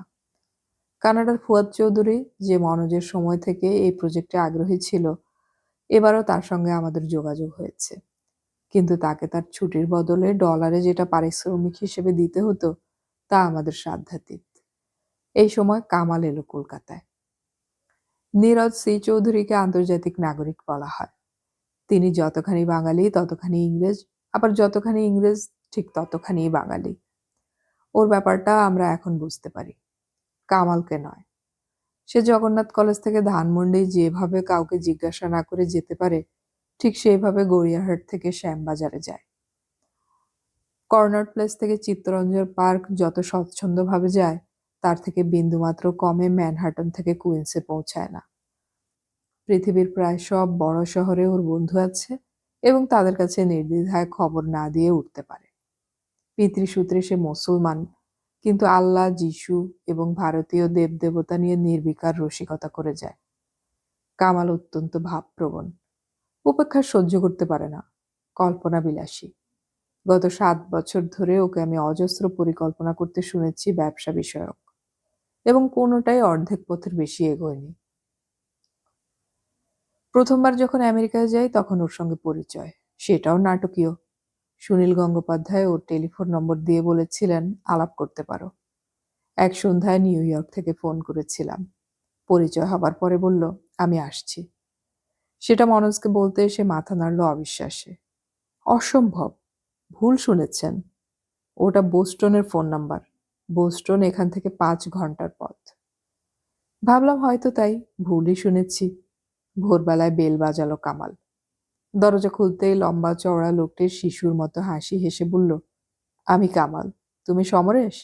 রান্নাঘরটা কই? কফি খাওয়া দরকার। তখনও গৃহকর্ত্রী ওঠেননি। অনেক মহিলাই তার রান্নাঘর সম্পর্কে স্পর্শকাতর হন। কামাল যেভাবে সহজ হয়ে কফি বানাতে লাগলো তাতে আমি আতঙ্কিত হয়েছিলাম। জেনেছিলাম তার বাড়ি ঢাকায়, থাকে বোস্টনে। তার নাকি কোনো দিনই বাবা মা নেই। ওদের সে বন্ধু ছাড়া অন্য কিছু ভাবতে পারে না। ঢাকার বাড়িতে মতভেদ হওয়ায় সে বেরিয়ে এসেছে অনেক কাল। ঢাকায় গেলে সে নিজের বাড়িতে ওঠে না। কারণ জিজ্ঞাসা করলে বলল, নিজের শব্দটির অর্থ যতদিন আমি না বুঝতে পারছি ততদিন ও বাড়িতে উঠব না। কামাল বিবাহিত, কিন্তু স্ত্রীর সঙ্গে বিচ্ছেদ হয়ে গিয়েছে। এ ব্যাপারে তার ব্যাখ্যা, আমি ওকে চেয়েছিলাম কিন্তু ও আমাকে চায়নি। ছোট্ট কথা, তাতেই অনেক। এই কামাল আমাকে কিছুটা মুগ্ধ করেছিল। কারণ সে চলে যাওয়ার পর আমেরিকার বিভিন্ন প্রান্ত থেকে ফোন আসতে লাগলো। কামাল তাদের জানিয়েছে আমি সেখানে যেতে পারি এবং আমি যেন বিন্দুমাত্র দ্বিধা না করে তাদের আতিথ্য নেই। এই নিমন্ত্রণকারীদের মধ্যে একজন ভালো গায়িকাও ছিলেন। বছরখানেক পরে কামাল একদিন সোজা আমার কলকাতার শোয়ার ঘরে চলে এলো। ওকে দেখে মনেই হচ্ছিল না যে মাত্র একটি সকাল আমরা কাটিয়েছি একসঙ্গে। ঈশ্বর, আল্লাহ এবং যিশু তার বন্ধু, কিন্তু প্রায়ই এদের সঙ্গে ঝগড়া হয়। কারণ এই 3 জন কোথায় থাকেন তাই কোনো কেতাবে হদিশ পাচ্ছে না সে। বলল, আমার এক দেবী আছে, কিন্তু স্বর্গ নেই। স্বর্গের সন্ধান করছি। ওর কথাবার্তা এমনি বেশ হেয়ালি শোনায়, কিন্তু যখন বলে তখন মনে হয় বিশ্বাস থেকেই বলছে। ঢাকার বিষয় সম্পত্তি নিয়ে ওর সই ভাইদের অত্যন্ত প্রয়োজন, প্রায় কোটি টাকার সম্পত্তি, কিন্তু সে তার অংশ নিতে রাজি নয় এবং সইও দেবে না। এরপর সে আবার ফিরে এলো 6 মাস বাদে, মত পরিবর্তন করেছে। ঢাকা যাবে, ভাইদের শেষবার সুযোগ দেবে, কিন্তু আমাকে সঙ্গে যেতে হবে। রাজি হয়ে সঙ্গী হলাম। দেখলাম ঢাকায় ওর বেশ খাতির, বিশেষ করে মেয়ে মহলে। অথচ কারোর সঙ্গে কামালের তথাকথিত প্রেম নেই। ভাইরা আমাকে মধ্যস্থতা করতে বললেন। অনেক রাত ধরে আলোচনা চলল, বিষয় সম্পত্তি ভাগাভাগি হবে। কামালের উল্টোপাল্টা কথায় আলোচনা ভেঙে গেল। আমিও ওর উপর বিরক্ত হচ্ছিলাম। যে কদিন ছিলাম, কামাল তার গর্ভধারিণীর সঙ্গে কথা বলেনি। এ ব্যাপারে প্রশ্ন করলেই বলল, উনি আমার বন্ধু, বন্ধুর মতো কথা বললে নিশ্চয়ই বলবো। সেই সময় অনেকে আমার সঙ্গে দেখা করতে আসতেন। এক ভদ্রমহিলা এলেন খবর পেয়ে কাগজের জন্য ইন্টারভিউ করতে। বেশ ছিমছাম রুচিশীল মহিলা। এরপরে বছর তিনেক কামালের দর্শন পাইনি। শুনেছি ও কানাডায় আছে, কারোর সঙ্গে সম্পর্ক রাখছে না, নিজেকে হারিয়ে ফেলতে তৎপর। হঠাৎ একটা চিঠি পেলাম। 3 মাস ভ্যাঙ্কুভারের হাসপাতালে শুয়ে আছে। এরপরে সব চুপচাপ। বছরখানেক আগে হঠাৎ সে কলকাতায় হাজির, সঙ্গে সেই সাংবাদিক মহিলা। হেসে বলল, স্বর্গ খুঁজছিলাম, পেয়ে গেছি। নিনাই আমার স্বর্গ, আমরা বিয়ে করেছি। বিস্মিত হয়েছিলাম। আমি জানতাম নিনা বিবাহিতা, জানলাম তার স্বামীর সঙ্গে বিরোধ হওয়ায় তাদের সম্পর্ক ছিন্ন হয়েছিল। এ ব্যাপারে কামালের কোনো ভূমিকা নেই। সে কিছুদিন আগে কানাডা থেকে ঢাকায় পৌঁছে হঠাৎ নিনার দর্শন পায়। নিনা তখন পুত্রকন্যা নিয়ে পিত্রালয়ে একটু বিব্রত। নিনার সঙ্গে ওর আলাপ একদিনই, যেদিন নিনা আমার সাক্ষাৎকার নিতে আসে। কামাল তখন তাকে প্রশ্ন করে তিনি কি করতে চান। নিনা বুঝতে পারছিল না। কামাল জিজ্ঞাসা করে নিনার কোনো বয়ফ্রেন্ড আছে কিনা। একজনের সঙ্গে একসময় মৃদু সখ্যতা হয়েছিল, কিন্তু সে বিবাহিত, ঘোর সংসারী এখন। দ্বিতীয় দিনে কামাল তাকে বিয়ের প্রস্তাব দিল। বিয়ের পর নিনাকে ছেলে মেয়ে নিয়ে কানাডায় চলে যেতে হবে কামালের সঙ্গে। ভদ্রমহিলা দুঃসাহসী, রাজি হয়ে গেলেন। ওরা বিয়ে করে সন্তানদের সঙ্গে নিয়ে চলে গেল ভ্যাঙ্কুভারে। সেখানে গিয়ে নিনা ক্রমশ ধাতস্থ হলো, কাজকর্ম পেল। বড় মেয়ে কাজ করছে। এবার কলকাতায় আসার দুটো কারণ। ছোট ছেলেকে দার্জিলিংয়ে পড়াতে চায়। বড় মেয়েটা একটি ছেলের প্রেমে পড়েছে। ঢাকায় গিয়ে সেটা পাকা করে আসবে। এমন নাটক আমাকে বিহব্বল না করে পারেনি। দেখলাম কথাবার্তার মধ্যেই দুজনে বেশ তর্ক করছে। আমার এক পরিচিত পরিবারের মেয়ে বিয়ের পর টরন্টোতে গিয়েছিল। শোনা যাচ্ছে মেয়েটি স্বামী দ্বারা অত্যাচারিতা। ফোন, এমনকি বাড়িতে চিঠি দিতেও দেয় না স্ত্রীকে। মেয়েটি কোনো ক্রমে লুকিয়ে একদিন চিঠি দিয়েছে, তাকে উদ্ধার না করলে সে মরে যাবে। ঘটনাটি শুনে কামাল বলল, কোনো চিন্তা নেই, আমরা ওকে টরন্টো থেকে ভ্যাঙ্কুভারে নিয়ে আসছি। এই দুটো জায়গায় যাওয়া আসার বিমান ভাড়া ভারতীয় টাকায় 20,000। ওরা চলে যাওয়ার পর খবর এলো নিনা টরন্টোতে গিয়ে মেয়েটিকে কোনো মতে উদ্ধার করে ভ্যাঙ্কুভারে নিয়ে গেছে। কেউ যদি বলে বোম্বেতে একটি অপরিচিত মেয়ে বিপদগ্রস্ত, তাহলে কলকাতা থেকে কোনো বাঙালি তাকে উদ্ধার করতে যাবে? ভ্যাঙ্কুভার এবং টরন্টোর দূরত্ব বোম্বে কলকাতার চেয়ে অনেক বেশি। আমরা অবাক হয়েছিলাম। দিন 15 আগে কামাল এলো কানাডা থেকে। ইতিমধ্যে সে এদেশ থেকে চামড়ার জিনিসপত্র বানিয়ে ও দেশে রপ্তানির অনেক চেষ্টা করেছে। কল্পনার সঙ্গে বাস্তবের মিল না থাকায় তার কোনোটাই চূড়ান্ত রূপ পায়নি। এবারও আসা সেই উদ্দেশ্যে। আমাদের পরিকল্পনার কথা শুনে সে জানালো সাহায্য করবে। তার ক্রেডিট কার্ড দেখিয়ে আমাদের অনেক ডলারের খরচ বাঁচতে পারে। তাছাড়া 4টে গাড়ি নিয়ে কোনো লাভ হবে না। একটা ভ্যান ভাড়া করে সে 22 দিন ধরে আমাদের সঙ্গে থেকে ড্রাইভারের কাজটি করে দেবে। এই জন্য তার যে আর্থিক ক্ষতি হবে তার অর্ধেক পেলেই সে খুশি। হিসেব করে দেখা গেল ভারতীয় মুদ্রায় সেটা দিতে আমাদের অসুবিধা হবে না। ওই এক বিকেলেই কামাল তার স্বভাব অনুযায়ী আমাদের টিম ম্যান হয়ে গেল। কোন হোটেলে দল থাকবে সেটা নিয়েও সে মাথা ঘামাতে লাগলো। ভ্যাঙ্কুভারে সে ফিরে যাওয়ার আগে জানিয়েছিল আপাতত নিনার সঙ্গে সে এক বাড়িতে থাকছে না। কারণ নিনার সঙ্গে ছেলে মেয়েদের আলাদা করা দরকার। মেয়েটির সঙ্গে যার বিয়ে হয়েছে সেই ছেলেটিও এখন একই পরিবারে থাকছে। এদের প্রশ্রয় দিয়ে নিনা ক্ষতি করছে।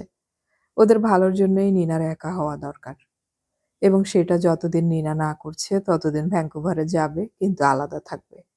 সে কথা দিল আমরা পৌঁছবার আগেই সিদ্ধার্থর বাড়িতে পৌঁছে যাবে। নিনার সঙ্গে যে কোনো বিষয়ে এত তাড়াতাড়ি বিরোধ হোক আমি চাইনি। ব্যাপারটা ভালো লাগেনি তাই। আমি ওকে বোঝাতে চেয়েছিলাম, মেয়েটা তোমার মুখ চেয়ে বিদেশে গিয়েছে, আর তুমি কেন এমন জেদি হচ্ছ? কামালের বক্তব্য, নিনা তার স্বর্গ, কিন্তু সে যেটাকে ঠিক মনে করছে না তার সঙ্গে কখনোই আপোষ করবে না। কামাল চলে যাওয়ার পর আমি একটু শঙ্কিত ছিলাম। কামাল নিশ্চয়ই 22 দিন আমাদের সঙ্গে থাকবে, কিন্তু শুটিং পার্টির কাজকর্ম বাইরে গিয়ে খুব একটা নিয়ম মেনে চলে না। কামালের সঙ্গে বিরোধ ঘটলে কি হবে? তখন আর কিছু ভাবার সময়ও ছিল না। যাত্রার আগের রাত্রে কামালের ফোন পেলাম সিদ্ধার্থর বাড়ি থেকে। সব ঠিক হয়ে গেছে। সিদ্ধার্থ যে হোটেল ঠিক করেছিল সেটি বাতিল করেছে সে। হ্যাকেনসেক নামে নিউ জার্সির একটি শহরে সে অনেক সস্তায় মোটেল পেয়েছে। বলল, তোমার দলকে বলে দিও এখানে আসছে কাজ করার জন্যে, আরাম করতে নয়। আমার আশঙ্কা আরো বাড়ছিল। ও যেভাবে স্বভাব অনুযায়ী ব্যাপারটা ঢুকে পড়েছে তা অনেকেরই পছন্দ হবে না। নীনার সঙ্গে এত তাড়াতাড়ি বিরোধ প্রমাণ করে সে অস্থির। কামালের অভ্যেস আছে মনস্তাত্ত্বিকের কাছে যাওয়ার, তাদের দিয়ে নিজের মন বোঝার। নীনার সঙ্গে টেলিফোনে ও যেসব কথাবার্তা বলেছে তার রেকর্ড আমাকে শুনিয়েছিল। সে যে অন্যায় কিছু করছে না তা প্রমাণ করতে। এই প্রথম আমি কোনো মানুষকে গোয়েন্দা কাহিনীর বাইরে টেলিফোনের কথা রেকর্ড করে রাখতে দেখলাম। এটা নাকি নীনাও জানে। টেলিফোন কামালকে বেশি মাত্রায় টানে। যে বাড়িতেই যাবে কারণে অকারণে সে টেলিফোন করবেই, সেটা লোকাল কিংবা লং ডিস্টেন্স যাই হোক। কামালের মাথায় কোনো দুশ্চিন্তা নেই। এই যে মানুষটা, যার হৃদয় আমাদের অনেকের চেয়ে ঢের বড়, তার স্বভাব এবং আচরণের অসংলগ্নতা স্বাভাবিক মানুষকে বিব্রত করবেই। কিন্তু বিকল্প আরেকটি চরিত্র আজ পর্যন্ত দেখতে পেলাম না। আমি জানি না 22 দিনে নিউ ইয়র্কে কি ঘটতে যাচ্ছে। কামাল সঙ্গে থাকায় যতটা ভরসা ঠিক ততটাই ভয়। আমি আশাবাদী হলাম। সেই অবস্থায় তাছাড়া অন্য কোনো রাস্তাও খোলা ছিল না। কামালের সম্পর্কে এতটা লেখার প্রয়োজন ছিল। পরবর্তী সময়ে কামালের কাহিনী আমাদের অনেকখানি বিচলিত করেছিল। পাঠকের ওর সম্পর্কে ধারণা না থাকলে ওই আচরণের ব্যাখ্যা খুঁজে পেতে অসুবিধে হবে। যাওয়ার আগের রাত্রে আমার ভালো ঘুম হয়নি। কেবলই মনে হচ্ছিল একটা বিশাল ঝুঁকি নিচ্ছি যার পরিণাম ভালো হবে না। আমার অতীত থেকে বর্তমান নিশ্চয়ই অনেক আলাদা, কিন্তু এই ঝুঁকি নেবার মতো পায়ের তলায় মাটি এখনো তৈরি হয়নি। এখনো সময় আছে এসব বন্ধ করবার। আমার মধ্যবিত্ত মন বারংবার আমাকে সতর্ক করছিল। সকাল হলো। আমি শেষ পর্যন্ত বিছানা ছাড়লাম অরিজিতের ফোনে। নিউ ইয়র্ক থেকে সে বলল, আজ একটা ঐতিহাসিক ঘটনা ঘটতে যাচ্ছে বলে ফোন করলাম, সবাই যেন সুস্থ অবস্থায় পৌঁছায়। দিনের আলোয় আর কোনো দ্বিধা মনে আসেনি। ঠিক 5টায় এয়ারপোর্টে পৌঁছে গেলাম। কিশোর গুহ আমাদের যাত্রার তত্ত্বাবধায়ক। সব ব্যবস্থা করে রেখেছিল। আমাদের ইউনিটের সবাইকে দেখতে পাচ্ছি। সবাই খুব উত্তেজিত। মালপত্র বেশি না নিতে অনুরোধ করেছিলাম। আমেরিকায় সেপ্টেম্বর মাসে বেশি ঠান্ডা পড়ে না। এরা আমার অনুরোধ রেখেছেন। শঙ্কর, আমার প্রোডাকশন ম্যানেজার, জানালো প্লেন ঠিক সময়ে ছাড়ছে না। কখন ছাড়বে তাও বলতে পারছে না কর্তৃপক্ষ। দেখা গেল একমাত্র শকুন্তলা ছাড়া সবাই পৌঁছে গেছে। সময় যাচ্ছিল, শকুন্তলার দেখা নেই। প্লেনের সময়টাও ঘোষণা করা হচ্ছে না। রমাপ্রসাদ শকুন্তলার বাড়িতে টেলিফোনের পর টেলিফোন করে যাচ্ছে, কিন্তু সেখানে কেউ রিসিভার তুলছে না। হঠাৎ ঘোষণা করা হলো 8:30টায় বোম্বের প্লেন ছাড়বে, নির্দিষ্ট সময়ের 2 ঘন্টা পরে। অথচ আমরা শকুন্তলার হদিশ পাচ্ছি না। রমাপ্রসাদ প্রচণ্ড নার্ভাস। ভদ্রমহিলা একটি বড় চরিত্রে কাজ করবেন। 5টায় যার আসার কথা তিনি 8:15 বাজলেও দেখা দেবেন না, এ কেমন কথা? তার তো সরাসরি এয়ারপোর্টে চলে আসার কথা। সিকিউরিটি পেরিয়ে রমাপ্রসাদ জিজ্ঞাসা করল, কি হবে সমরেশদা? আমি তখন মনে মনে আমেরিকায় দেখে আসা বাঙালি বয়স্কা মহিলাদের মুখ মনে করার চেষ্টা করছি, যাকে ওই চরিত্রে মানায়। আবার মানালেই চলবে না, তাকে অভিনয় করতে হবে। এর পরের সমস্যা, এরা সবাই চাকরি করেন, ছুটি জমিয়ে রাখেন বিশেষ প্রয়োজনের জন্য। হুট বললেই 22 দিন ছুটি কেউ পাবেন না। তাহলে ভদ্রমহিলা যাচ্ছেন না বলে এদের বলতে পারি না আমরা যাব না। খোঁজ নিয়ে জানলাম পরের প্লেন বোম্বে যাবে 10টায়। কি একটা কারণে আজ বিভ্রাট ঘটেছে। হিসেব করলাম বম্বের পারাম ফ্লাইট ধরার জন্যে 12:30টায় রিপোর্ট করা দরকার। পরের প্লেনে বোম্বে পৌঁছে এয়ারপোর্ট পরিবর্তন করে সেটা সম্ভব নয়। আমরা যখন প্লেনের ভেতরে ছাড়ার তোড়জোড় হচ্ছে, তখন এয়ারলাইন্সের একজন কর্মী আমার কাছে এসে জানালেন শকুন্তলা এইমাত্র এসে পৌঁছেছেন। যেহেতু এই প্লেনে আর কোনো আসন খালি নেই, তাই ওকে পরের প্লেনে পাঠানোর ব্যবস্থা হচ্ছে। উনি খুব কাঁদছেন। এটাকে আনন্দ সংবাদ বলে ভাববো কিনা বোঝার আগেই প্লেন টেক অফ করলো। বোম্বেতে পৌঁছে শুনলাম দমদম থেকে 10টার ফ্লাইট ছাড়তে আরও দেরি হবে, সম্ভবত 12টার আগে নয়। বোম্বে পৌঁছাবে রাত 2:30টায়। ওখান থেকে এয়ারপোর্ট বদল করে আসতে আরও মিনিট 15। আর পানাম ছাড়বে ঠিক 2:45-র সময়। বোর্ডিং কার্ড নেওয়া, সিকিউরিটি এবং কাস্টমস চেকিংয়ে তো ভালো সময় লাগে। অর্থাৎ শকুন্তলার কোনো সম্ভাবনা নেই দলের সঙ্গে যাওয়ার। নিউ ইয়র্কে পৌঁছে ফোন করতে হবে সে আসছে কিনা জানতে। পরে এলে রমাপ্রসাদকে সেইভাবে শুটিংয়ের ব্যবস্থা করতে হবে। না এলে আমরা ভেবেই পাচ্ছিলাম না। পানাম কাউন্টারে আমি বলেছিলাম শকুন্তলার কথা। সে যে প্লেন মিস করেছে এবং পরের প্লেনে একা আসছে, এসব খবর পানামের অফিসাররা গম্ভীর মুখে শুনেছিলেন। পুরো দলটা যখন সব গণ্ডি পেরিয়ে পানামের আরামদায়ক আসনে গিয়ে বসেছি, তখন মনে হচ্ছিল কেউ আনন্দিত নয়, প্রত্যেকেই গম্ভীর। এমনকি আমেরিকান এয়ার হোস্টেস যখন ভানু এবং কিশোরকে পানীয় দিয়ে গেল, তখন তারা হাত বাড়ালো না। এই অতি সাধারণ ঘরের ছেলে দুটোর সংকোচ থাকতে পারে, জীবনে প্রথম প্লেনে চেপে বিদেশে যাওয়ার আকস্মিকতা বিহ্বল করে দিতে পারে ওদের, কিন্তু অন্যান্যরা? দীপঙ্কর বলল, দূর, ভালো লাগছে না। প্রথমেই বাধা পড়ল। দায়িত্ব তো প্রত্যেকের নিজস্ব।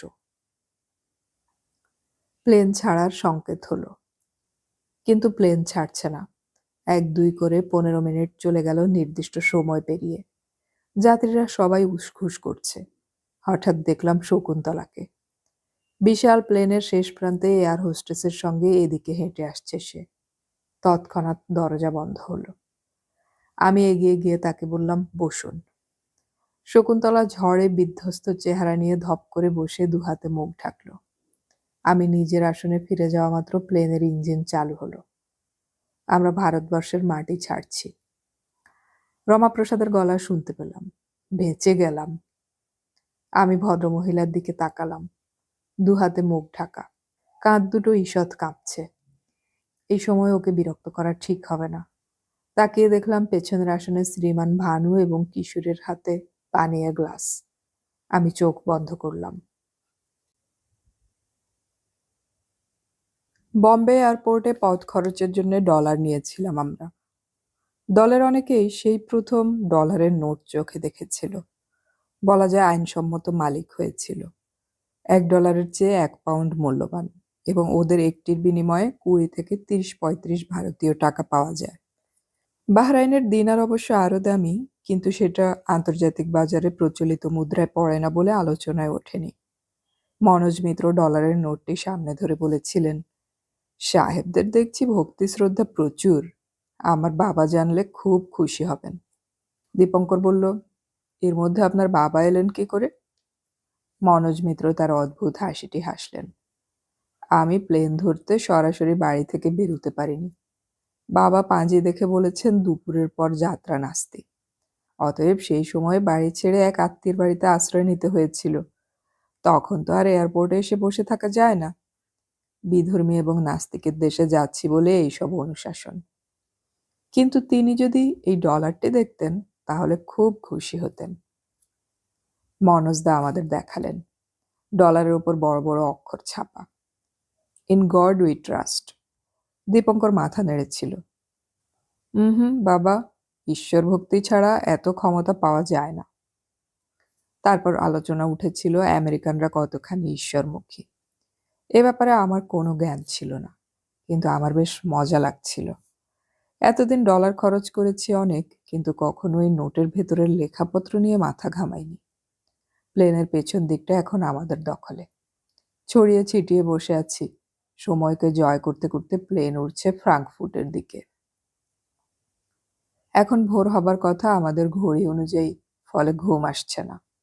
টয়লেট থেকে ফিরছি, মনোজদা ইশারায় কাছে ডাকলেন। পাশের আসনে বসা মাত্র জিজ্ঞাসা করলেন, পুজোর উপন্যাস ভেবেছেন? এমন প্রশ্ন আশা করিনি। সবে পুজো সংখ্যার উপন্যাস শেষ করে জমা দিয়েছি, আর কদিন বাদেই সেগুলো বাজারে বেরোবে। এখন কিসের ভাবাভাবি? মনোজদা বললেন, সামনের বছরটা এখন থেকে ভাবেন না। না, আপনার কি ঘুম আসছে না? মাথা নেড়ে না বললেন মনোজদা। দেশে একটা নাটক লিখতে বলেছেন সাগরদা, কিছুতেই মাথায় আসছে না। 2-3টে প্লট। আচ্ছা, একটা শুনবেন? দেশ ছেড়ে বিদেশ যাওয়ার শুরুতেই প্লেনে বসে কেউ এমন ভাবনা ভাবতে পারে তা আমার জানা ছিল না। বিশেষ করে মনোজদার এই প্রথম বিদেশ যাত্রা। এককালে কবি সুভাষ মুখোপাধ্যায়কে নিয়ে কিছু গল্প চালু ছিল। পাজামা পাঞ্জাবি পরা সুভাষদা 30-এর বি বাসে রড ধরে দাঁড়িয়ে আছেন। চেনা জানা কেউ তাকে দেখে প্রশ্ন করল, দমদমের দিকে যাচ্ছেন সুভাষদা? সুভাষদা মাথা নেড়ে বললেন, হ্যাঁ ভাই। কোথায়? ছেলেটি ঘনিষ্ঠ হতে চাইল। হেই একটু মস্কোয়। সামান্য উত্তেজনা নেই, দমদম আর মস্কোয় কোনো ফারাক নেই বোঝানোর জন্যই এই গল্প। মনোজদাকে দেখে সেরকমটাই মনে হচ্ছিল। ওদিকে দীপঙ্কর চোখ বন্ধ করে বসে আছে। শকুন্তলা উঠে স্তক চুপচাপ। আমি মনোজদার আগামী নাটকের গল্প শুনতে লাগলাম। অনেকটা বলে মনোজদা বললেন, দূর, জমছে না। ঠিক কি না?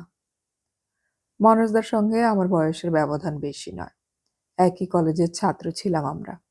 কিন্তু সেই 61 সালে ওর লেখা নীলকণ্ঠের বিষ নাটকটি অভিনয় করেছি, এবং সেই থেকেই সংযোগ। পরে ভদ্রলোক অধ্যাপক হলেন, মঞ্চাভিনেতা এবং পরিচালক, এবং হঠাৎই সফল ফিল্ম অ্যাক্টর। কিন্তু লোকটার স্বভাব চরিত্র বদলালো না। ঘর কোনো স্বভাবের জন্য ওকে আমেরিকায় নিয়ে যাওয়ার জন্যে আমাকে কম চেষ্টা করতে হয়নি। আমাদের পেছনে বসেছিলেন মদন সুদনজি। হঠাৎ মুখ বাড়িয়ে বললেন, হে মনোজদা, এক সর্দারজি কো স্টোরি ইয়াদ আ গিয়া। সঙ্গে সঙ্গে নাটক ছেড়ে মনোজদা বলে উঠলেন, বেশ বেশ, বলে ফেলুন। মদন সুদনজির স্টকে কয়েকশো চমৎকার জোকস আছে। একটু অশালীন হলেও ওর বলার ভঙ্গিতে চমৎকার শোনায়। আমি উঠে যাচ্ছিলাম। দেখে তিনি তড়িঘড়ি বলে উঠলেন, নেহি নেহি, এটা বিলো 18, আপনি থাকতে পারেন। আসলে কেউই ঘুমাচ্ছিল না। দীপঙ্করের কাছে যেতেই সে বলল, আজ সকালে একটা দারুণ কবিতা পড়লাম, জয় গোস্বামীর লেখা। সুনীলদা শক্তিদার পর এই জয় ছেলেটা সত্যিই ভালো লিখছে। দেশের কবিতাটা পড়েছ? মাথা নেড়ে হ্যাঁ বললাম। দীপঙ্কর অভিনেতা, কিন্তু ও নিজেও কবিতা লেখে। বিষণ্ণ 44 নামে একটি কবিতার বই বেরিয়েছে ওর। তাতে সত্যিই ভালো লাইন লিখেছে সে। কিন্তু বিদেশ যাত্রার এমন সময়ে সে হঠাৎ একেবারে নিজের ভাবনা ভাবতে বসলো। কিছু কিছু মানুষের কাছে কবিতা ভাবনা তো নিজেকে নিয়ে মগ্ন থাকা। সেই রাত্রে ভানু এবং কিশোরের মধ্যেও আমি উত্তেজনা দেখিনি। যিশু দাশগুপ্ত সাদা ওয়াইনের বোতল শেষ করে বলেছিল, খেতে খারাপ নয়, কিন্তু খায় কেন বলতে পারেন? জিজ্ঞাসা করেছিলাম, কেন, মৌজ হচ্ছে না? যিশু কাঁধ কাঁপিয়ে বলেছিল, দূর, বিন্তিবালাকে এবার লাল দিতে বলি। বিন্তিবালা? ওই যে, ঠিক আমাদের সন্তোষপুরের বিন্তিবালার মতো দেখতে। দূরে দাঁড়ানো এয়ার হোস্টেসকে দেখালো যিশু। বললাম, আর খেতে হবে না, নইলে কাল ঠেলা বুঝবি। শকুন্তলা আমায় দেখে পাশে বসতে বলল। এই প্রথম আমি ওর সম্পর্কে একটু কৌতূহলী হলাম। সঙ্গে সঙ্গে ফোঁস করে উঠল সে। ওই লোকটার জন্য সমরেশদা, আপনাকে কি বলবো, আমি কেঁদে ফেলেছিলাম। কোন লোকটার জন্য? আমার মেয়েদের বাবা বিকেলে এয়ারপোর্টে টেলিফোন করে জানলেন প্লেন দেরিতে ছাড়বে। ব্যাস, হুকুম হলো এত তাড়াতাড়ি এয়ারপোর্টে গিয়ে বসে থাকতে হবে না। আমি যত বলি 5টায় রিপোর্টিং, কে শোনে কার কথা? বেশি বেশি। শকুন্তলার নিঃশ্বাসের শব্দ কানে এলো। জিজ্ঞাসা করলাম, তারপর? উনি জ্ঞান দিলেন ৯টার আগে প্লেন ছাড়বে না। আমায় এয়ারপোর্টে নিয়ে এলেন যখন, তখন আপনারা প্লেনে উঠে বসেছেন। এত রাগ হলো, উনি খোঁজ নিয়ে এসে বললেন, আরেকটা প্লেন ১০টায় ছাড়বে। আমি সঙ্গে সঙ্গে সিকিউরিটি চেক করিয়ে ভেতরে গিয়ে বসে রইলাম। মুখ গম্ভীর শকুন্তলার। তারপর উনি সান্ত্বনা দিলেন, বোম্বেতে পৌঁছে এয়ারপোর্ট চেঞ্জ করার সময় যাতে সাহায্য পাওয়া যায় তার ব্যবস্থা করবেন। কিন্তু ভেতরে ঢোকার পর তিনি হাওয়া। আর আমি শুনেছি কেবলই প্লেন ছাড়ার সময় পিছিয়ে যাচ্ছে। একা একা কাঁদতে লাগলাম।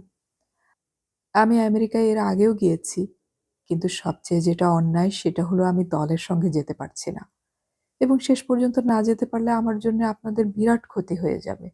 ছি ছি। গজরাতে লাগলো শকুন্তলা। তারপর বম্বেতে এসে দেখলাম এয়ারপোর্টে আমাকে রিসিভ করতে কেউ দাঁড়িয়ে নেই। মাঝরাত্রে এয়ারপোর্ট চট করে ফাঁকা হয়ে গেল। কি করে কোথায় যাব বুঝতে পারছিলাম না। স্রেফ জেদে পড়ে পরের ফ্লাইট ধরেছিলাম। তখন কান্না পাচ্ছিল সেই জন্যে। এই সময় একজন যাত্রী আমাকে চিনতে পারলেন। তিনিই যেচে আমাকে লিফট দিলেন ইন্টারন্যাশনাল এয়ারপোর্ট পর্যন্ত। ঘড়ি অনুযায়ী আমার প্লেন ধরার কোনো সম্ভাবনাই ছিল না। গাড়ি থেকে নামতেই মনে হলো মুখে চোঙা লাগিয়ে কেউ যেন আমার পদবি ধরে ডাকছে। জানান দিতেই পানামের সেই অফিসারটি ছুটে এলেন। আপনার জন্য আমরা অপেক্ষা করছিলাম। এটাই শেষ ডাক ছিল। জলদি চলুন। আপনার প্লেন এখনই টেক অফ করবে। তিনি আমার সুটকেস তুলে নিয়ে দৌড়লেন। ওর পেছনে পেছনে কিভাবে বোর্ডিং কার্ড নিয়েছি, সিকিউরিটি, কাস্টমস, ইমিগ্রেশন পেরিয়েছি এখন আর বলতে পারবো না। শকুন্তলা থামল খানিক।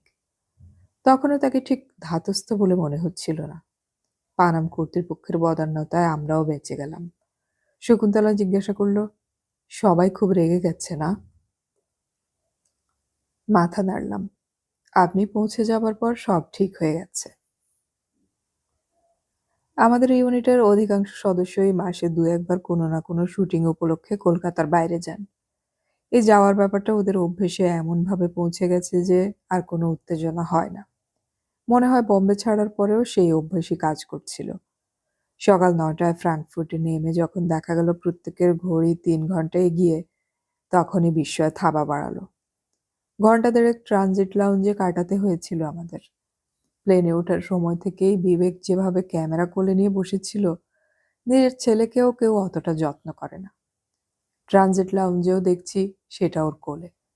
জিজ্ঞাসা করতে জানালো যন্ত্রটি এত ডেলিকেট যে সামান্য অযত্ন পেলে শুটিং বরবাদ করে দিতে পারে। আমাদের অনেকেই সেই প্রথম একটি বিশাল এয়ারপোর্ট এবং তার সুদীর্ঘ চলন্ত পথ দেখল। ডিউটি ফ্রি শপে সিগারেট ইত্যাদি কিনে এসে দীপঙ্কর জানালো সে ঠকে গিয়েছে।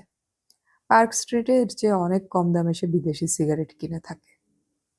মনোজদা মদের কাউন্টারগুলো ঘুরে এসে বললেন, কি মদ কি মদ!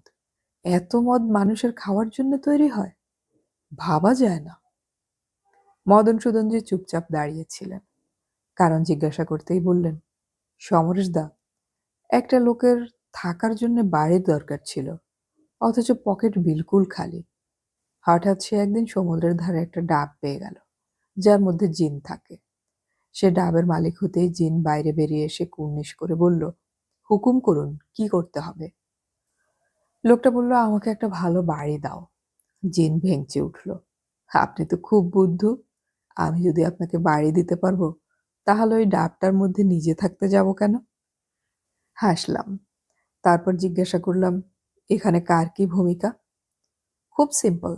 ডিউটি ফ্রি সবগুলো হচ্ছে জিন, এয়ারপোর্ট হলো ডাব। আর আমি যা খুঁজে বেড়াচ্ছি, আমাকে দেবার ক্ষমতা এই জিনের নেই। মদনসূদনজি হাসল। ফ্রাঙ্কফুর্ট থেকে ওড়ার আগে বিবেক তার ক্যামেরা নিয়ে এক প্রস্থ ঝামেলায় পড়ল।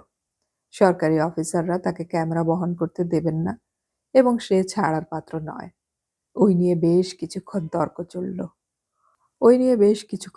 চলল।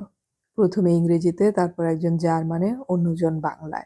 শুনেছি এর আগে ডিউটি ফ্রি সবগুলো ঢুকে ভানু এবং কিশোর তাদের নিজস্ব বাংলায় জার্মান কর্মচারীদের সঙ্গে বাক্যালাপ করে এসেছে। বুঝতে এবং বুঝিয়ে দিতে অসুবিধে পর্যন্ত হয়নি। অফিসাররা নাছোড়বান্দা। তারা ক্যামেরার সব কিছু খুলে দেখতে চান। কিন্তু বাংলায় বলা আরম্ভ হবার পর দেখলাম ওদের উৎসাহে ভাটা পড়ল। আমরা রক্ষে পেলাম। ভর দুপুরে কেনেডি এয়ারপোর্টে নেমে দেখলাম ইমিগ্রেশনের সামনে বিশাল লাইন। এর আগের দুবার কখনোই এমন অভিজ্ঞতা হয়নি। ভানু বলল, দাদা, আমাদের পাড়ায় কেরোসিনের দোকানেও এত বড় লাইন পড়ে না। প্রায় ৩২ ঘন্টা যাত্রার পরে ১.৫ ঘন্টা দাঁড়িয়ে থাকা সত্যিই যন্ত্রণাদায়ক। একই সঙ্গে অনেকগুলো প্লেন নামায় এমন বিপত্তি। মজাও লাগছিল। একই লাইনে দাঁড়িয়ে নরওয়ের যাত্রী খোশ গল্প করছেন জার্মান যাত্রীর সঙ্গে। শুনেছিলাম কলকাতার অফিস ভিসা দিলেও দেশে ঢুকতে দেবার আসল মালিক হলো ওই চৌকো বাক্সে বসে যারা পাসপোর্ট পরীক্ষা করছেন তারা। ওখান থেকেই অনেককে ফেরত পাঠানো হয়। ইতিমধ্যে তারা একজনকে আটকেছেন। তাদের চেঁচামেচি শুনতে পেয়েছি। আমাদের কারো ক্ষেত্রে এমন হলে বিপদ অনেক। একজন না থাকলে শুটিং করা অসম্ভব হয়ে দাঁড়াবে। ভেতরে ঢোকার জন্য ফর্ম ভর্তি করে সবাইকে দিয়েছি। একমাত্র যিশু দাশগুপ্ত বলল, সমরেশদা, আফটার অল সন্তোষপুরের ছেলে, আমাকে আটকাবার কথা স্বপ্নেও ভাববেন না। প্রথমে এগিয়ে গিয়ে নিজের ছাড়পত্র নিয়ে জানালাম দলের কেউ কেউ ইংরেজি জানে না, তাদের সাহায্য করার জন্য আমি দাঁড়াতে পারি কিনা। অফিসার সম্মতি জানালেন। শুটিং করতে এসেছি, কিসের শুটিং, কাগজপত্র কোথায় জেনে নেবার পর ভদ্রলোক আর ঝামেলা করছিলেন না। যারা ইংরেজি জানে তাদের অনেকেই চলে এলো ওই লাইনে। শুধু যিশু এগিয়ে গেল পাশের গেটে, যেখানে একজন মঙ্গোলীয় ধাঁচের অফিসার বসে। আমি দূর থেকে দেখলাম যিশুর হাতের ফর্ম ভদ্রলোকের কাছে পৌঁছানো মাত্র এক ঝলক দেখেই তিনি সেটা ছুঁড়ে ফেলে দিলেন মাটিতে। যিশুকে খুব অসহায় দেখাচ্ছিল। ভদ্রলোক নেক্সট বলে হাঁকতে এসে আবার ফিরে গেল ভিড়ে। আমি এবার একটু হতভম্ব। সন্তোষপুরের কোনো কায়দা এবার ওর মুখে দেখতে পাচ্ছি না। কিন্তু ওকে সঙ্গে না পেলে আমাদের সর্বনাশ। যিশুকে এগিয়ে আসতে দেয়া হচ্ছে না। অফিসারকে বলে ওর কাছে গিয়ে জিজ্ঞাসা করলাম, কি বলল তোকে? যিশু কাতর গলায় বলল, একটা কথাও বুঝতে পারলাম না। কি উচ্চারণ বাবা! মনে হলো হবে না বলছে। ফর্মটি সে ইতিমধ্যে কুড়িয়ে নিয়েছিল। দেখলাম সেটি সঠিকভাবে লেখা হয়নি। দ্বিতীয় ফর্ম জোগাড় করতে গিয়ে দেখি মনোজ দা সেখানে দাঁড়িয়ে। মাথা নেড়ে হাসলেন। বলবেন তো, এদেশে আসতে হলে অন্য ভাষা শিখতে হয়। পড়তেই পারিনি তো ফিল আপ করবো কি করে? প্রত্যেকে এমন নার্ভাস যে উল্টো পিঠে ইংরেজি রয়েছে সেটা কারো চোখেই পড়েনি। ভিজিটার্স লাউঞ্জে পৌঁছে যিশু হাত জোড় করেছিল। ভুলে গেলাম, টোটালি ভুলে গেলাম আমি কে। এখন থেকে একেবারে গায়ের ছেলের মতো যা বলবেন তাই শুনব। পানামা আমাদের জন্য গাড়ির ব্যবস্থা করেছিল।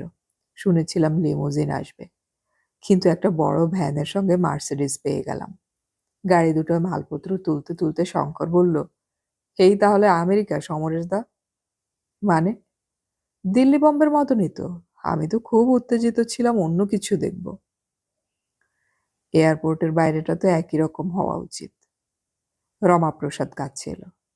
সমরেশদা, এখানে শুটিং করতে দেবে? প্রচুর টাকা লাগবে ইন্স্যুরেন্সের জন্যে। রমাপ্রসাদ গম্ভীর হলো। তার মাথায় নিশ্চয়ই ইতিমধ্যে কোনো কম্পোজিশন এসে গিয়েছে। গাড়ি চলতে আরম্ভ করলে পরিশীলিত ইংরেজিতে মনোজদা মার্সিডিজের ড্রাইভারকে জিজ্ঞাসা করলেন, আমি যদি একটা সিগারেট ধরাই তাহলে আপনার কি খুব অসুবিধা হবে? লোকটা মাথা নেড়ে জবাব দিল, বিন্দুমাত্র না। মনোজদা আমার দিকে তাকিয়ে হাসলেন। সব দেশেই ভালো মানুষ আছে, কি বলেন? কেনেডি এয়ারপোর্ট থেকে নিউ জার্সির ক্লোস্টার শহরে পৌঁছাতে যে আমেরিকা, তাই আমাদের দলের নবাগতদের অবাক করে দেবার পক্ষে যথেষ্ট। যদিও তারা শুধু রাস্তাঘাটের অভিনবত্ব এবং গাড়ির মিছিল দেখেছে, তবু এতদিন দেখা বিদেশি ছবির সঙ্গে চমৎকার মিল পেয়ে উত্তেজিত না হয়ে পারেনি। হাডসনের উপর দিয়ে আসবার সময় কেউ কেউ গঙ্গা গঙ্গা বলে উঠলেও সেই রসিকতায় অধিকাংশই সায় দেয়নি। সত্যি বলতে কি, পৃথিবীর বড় বড় শহরগুলোর অধিকাংশের বুকেই নদী আছে। সেটা হাডসন, টেমস, সিন অথবা গঙ্গা যাই হোক না কেন। টেমস দেখেও আমার গঙ্গার কথাই মনে পড়েছিল। ওরা কি যত্নে রেখেছে নদীটাকে, আর আমরা কি অবহেলায়। সিদ্ধার্থর বাড়ির সামনে পৌঁছানো মাত্র আন্তরিক অভ্যর্থনা পাওয়া গেল। সবাইকে জড়িয়ে ধরে সিদ্ধার্থ বলল, শেষ পর্যন্ত আপনারা এলেন, দারুণ ব্যাপার। ছবিটা এমনভাবে বানান যাতে লোকে দেখে আমাদের বুঝতে পারে। সিদ্ধার্থ আমাদের আগমনকে স্মরণীয় করবার জন্য শ্যাম্পেনের বোতল খুলল। দলের অনেকেই আমাদের সামনে পান করতে সংকুচিত ছিল। দেশীয় মতে পান করার ধরনের সঙ্গে মিলছেও না। সিদ্ধার্থর বাড়ি ছোট নয়, কিন্তু এতগুলো মানুষের জমায়েত এর আগে নিশ্চয়ই হয়নি। অরিজিৎ এবং কামাল আমাদের জানালো থাকা হবে ২ ভাগে। হ্যাকেনসেকে যে মোটেলটি ঠিক করা হয়েছে সেখানে আমাদের থাকতে হবে বেশিরভাগকে নিয়ে। এরই ফাঁকে রমাপ্রসাদ আমায় জানালো, সমরেশদা, স্পটগুলো দেখিয়ে দিন, নইলে শুটিং করব কিভাবে? আমি তো কিছুই বুঝতে পারছি না। একটানা যাত্রার পরেই তার মাথায় এখন শুটিংয়ের ভাবনা। ওকে আশ্বস্ত করলাম, আগামীকাল আমরা চিত্রনাট্য অনুযায়ী জায়গাগুলো দেখে নিব। এত দূর প্লেনে ওড়ায় অনেকের শরীর খারাপ হতে পারে, সেই কারণেই বাকিদের ২ দিন বিশ্রাম দেবার কথা ভাবা হয়েছে। সেই সময় রমাপ্রসাদ দেখার কাজটি সারতে পারে। রমাপ্রসাদের দিদি থাকেন টেরি টাউনে। তিনি জেনে গেছেন ভাই আসছে। স্বভাবতই ইচ্ছে ছিল ভাই তার সঙ্গে থাকুক, কিন্তু আমরা স্থির করেছিলাম কাজ শেষ না হওয়া পর্যন্ত কেউ দল ছেড়ে যেতে পারবে না। ইতিমধ্যে কামাল এসে তাগাদা দিল। ডিনার প্যাক করে আমরা সদ্য ভাড়া করা ভ্যানে উঠলাম। কামাল চালাচ্ছে ভ্যান। বেশ ফুর্তিতে আছে এখন। নিউ জার্সির এই অঞ্চলটি বেশি রকমের নির্জন। সুন্দর রাস্তা চুপচাপ পড়ে আছে। যিশু পেছন থেকে চেঁচিয়ে জিজ্ঞাসা করল, আচ্ছা, এ দেশে কি মানুষ নেই? বললাম, এটা কি গায়ের লোকের প্রশ্ন হচ্ছে? হ্যাঁ, রাস্তায় এখন পর্যন্ত একটাও পুরুষ দেখতে পেলাম না, মহিলা তো দূরের কথা। কামাল আমাকে নিচু গলায় বলল, যিশু তো বেশ দিল খোলা, ওকে 42nd স্ট্রিটে নিয়ে যেতে হবে। হ্যাকেনসেকের মোটেলটি বেজায় বড়। লম্বা দোতলা বাড়িটির সামনের অনেকখানি খোলা চত্বর গাড়ি রাখার জন্য। ঢোকার মুখে অফিস এবং সেখানে যথারীতি প্যাটেলদের সংসার। আমেরিকায় মোটেল সাম্রাজ্যের অনেকটাই এখন গুজরাতিদের দখলে। কামাল সেখান থেকে চাবি সংগ্রহ করে মোটেলের সামনে ভ্যানটিকে নিয়ে এলো। মনোজদা, দীপঙ্কর, শঙ্কর এগিয়ে এলো। শকুন্তলাকে রেখে এসেছি সিদ্ধার্থর আস্তানায়। 4টে ঘরের কে কোনটাতে থাকবে ঠিক করে দেওয়ার পর জিনিসপত্র তোলা হচ্ছিল। ঘরগুলো বেশ বড় এবং 4 জনের জন্য দিব্যি জায়গা আছে। এখন সন্ধে রাত। গাড়ির পাশে দাঁড়িয়ে বিবেক তদারকি করছিল যাতে মালপত্র ঠিকঠাক ওঠে। ও একটু কায়দা করা পোশাক পরে। এখনো বিয়ে করেনি, যদিও বয়স তার মতোই বাড়ছে। আমি দোতলার বারান্দায় দাঁড়িয়ে দেখছিলাম। পেছনের ঘরগুলো জোর গুলতানি চলছে। হঠাৎ নিচের কোন ঘর থেকে একটি যুবতী বেরিয়ে এলো। জিন্স এবং গেঞ্জিতে এমন ফিগার প্লেবয় ম্যাগাজিনে দেখা যায়। ওপর থেকে দেখলাম বিবেক যুবতীটিকে স্বপ্নের চোখে দেখছে। ওর পাশ দিয়ে যাওয়ার সময় যুবতী হেসে বলল, হাই। বলল, কিন্তু দাঁড়ালো না। বিবেক এতই হতভম্ব যে সে সাড়া দিতেই পারল না। সে চুলে হাত বুলিয়ে হেঁটে যাওয়া যুবতীর শরীরের নাচন দেখতে লাগলো। ওপর থেকে জিজ্ঞাসা করলাম, কি হলো বিবেক? আমাকে দেখতে পেয়ে সে বিব্রত হাসি হাসল। মানে আমি কি স্মার্ট? কে স্মার্ট সেটা বুঝে নিতে হলো। মালপত্র তোলা হয়ে গিয়েছিল। বিবেককে উপরে চলে আসতে হলো। আমি এবং কামাল একেবারে কোণের ঘরে। নিতাইও একসঙ্গে। এই মদন সুদনজি আমাদের ঘরে ঢুকে জিজ্ঞাসা করলেন, হো কোন থি? কে? আব বাহার আইয়ে। অতএব বারান্দায় গেলাম। ছেলেরা এবার বারান্দায় দাঁড়িয়ে। নিচে ইতিমধ্যে একটি বিশাল ট্রাক এসে দাঁড়িয়েছে। ট্রাকের ড্রাইভার এক কালো যুবতী গল্প করছে। মাঝে মাঝে তার দৃষ্টি বারান্দা ছুঁয়ে যাচ্ছে। ব্যাপারটা ভালো লাগলো না। ছেলেদের বললাম ঘরে ফিরে যেতে। বিদেশে এসে একটা সামান্য মন্তব্য বিপদ ডেকে আনতে পারে। ঘণ্টাখানেক বাদে মদন সুদনজি আবার এলেন। মনে হচ্ছে ইনি একটি বন্দর। বন্দর? হ্যাঁ জি, পোর্ট।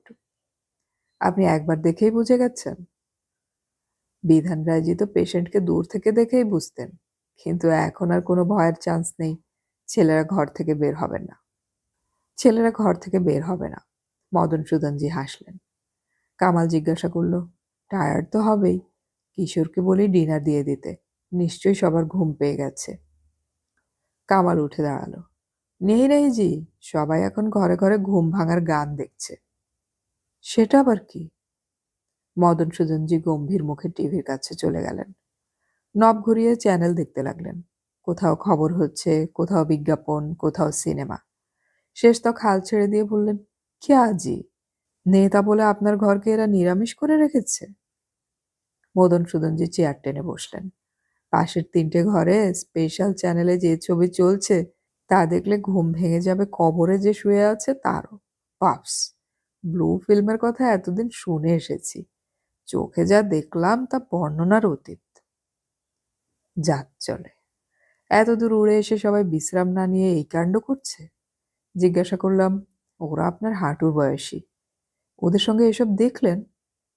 কি বলবো, আপনি আমাকে ওই ঘরে দিয়েছেন, ওরাই তো মেজরিটি, আর হাঁটুর বয়স আমার চেয়ে কম, এ কথা কে বলল আপনাকে? কামাল তড়িঘড়ি বেরিয়ে গেল। কিছুক্ষণ বাদে ফিরে এসে জানালো ৩টি ঘরের দরজাই ভেতর থেকে বন্ধ।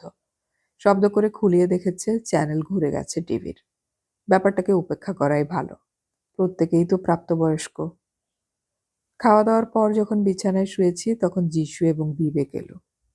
কি সমরেশ দা, ঘুমোচ্ছেন? আমরা ভাবলাম একটু বেরোবো। তোমার ঘুম পাচ্ছে না?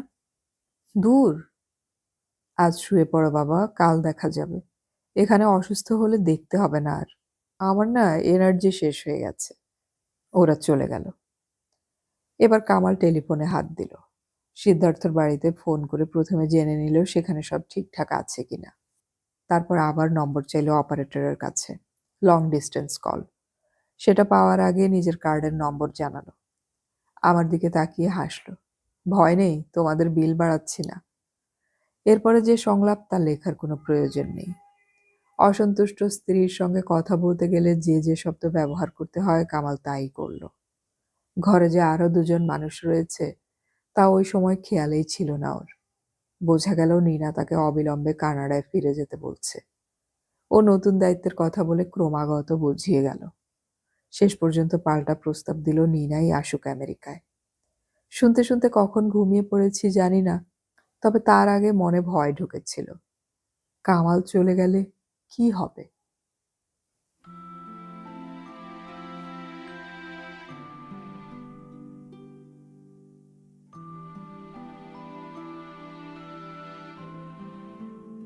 এতক্ষণ আমি পড়ে শোনালাম সমরেশ মজুমদারের লেখা ভ্রমণ কাহিনী বিনি সুতো এর ৬ষ্ঠ পর্ব। গল্পটির পরবর্তী পর্বগুলো আমরা খুব শীঘ্রই আপলোড করার চেষ্টা করব, শোনার আমন্ত্রণ রইল। পরবর্তী পর্ব আপলোড হওয়ার সাথে সাথেই নোটিফিকেশন পেতে হলে আমাদের সাবস্ক্রাইব বাটনের পাশের বেল আইকনটি চেপে রাখুন। অডিও কথনে আমাদের গল্প পাঠ ভালো লাগলে চ্যানেলটি সাবস্ক্রাইব করে রাখুন এবং বন্ধুদেরকে শেয়ার করুন। আমাদের গল্প পাঠ আপনাদের কেমন লাগছে তা কমেন্টে অবশ্যই জানাবেন। গল্প পড়ি, গল্প শুনি, বাংলা গল্প ছড়িয়ে পড়ুক সবখানে।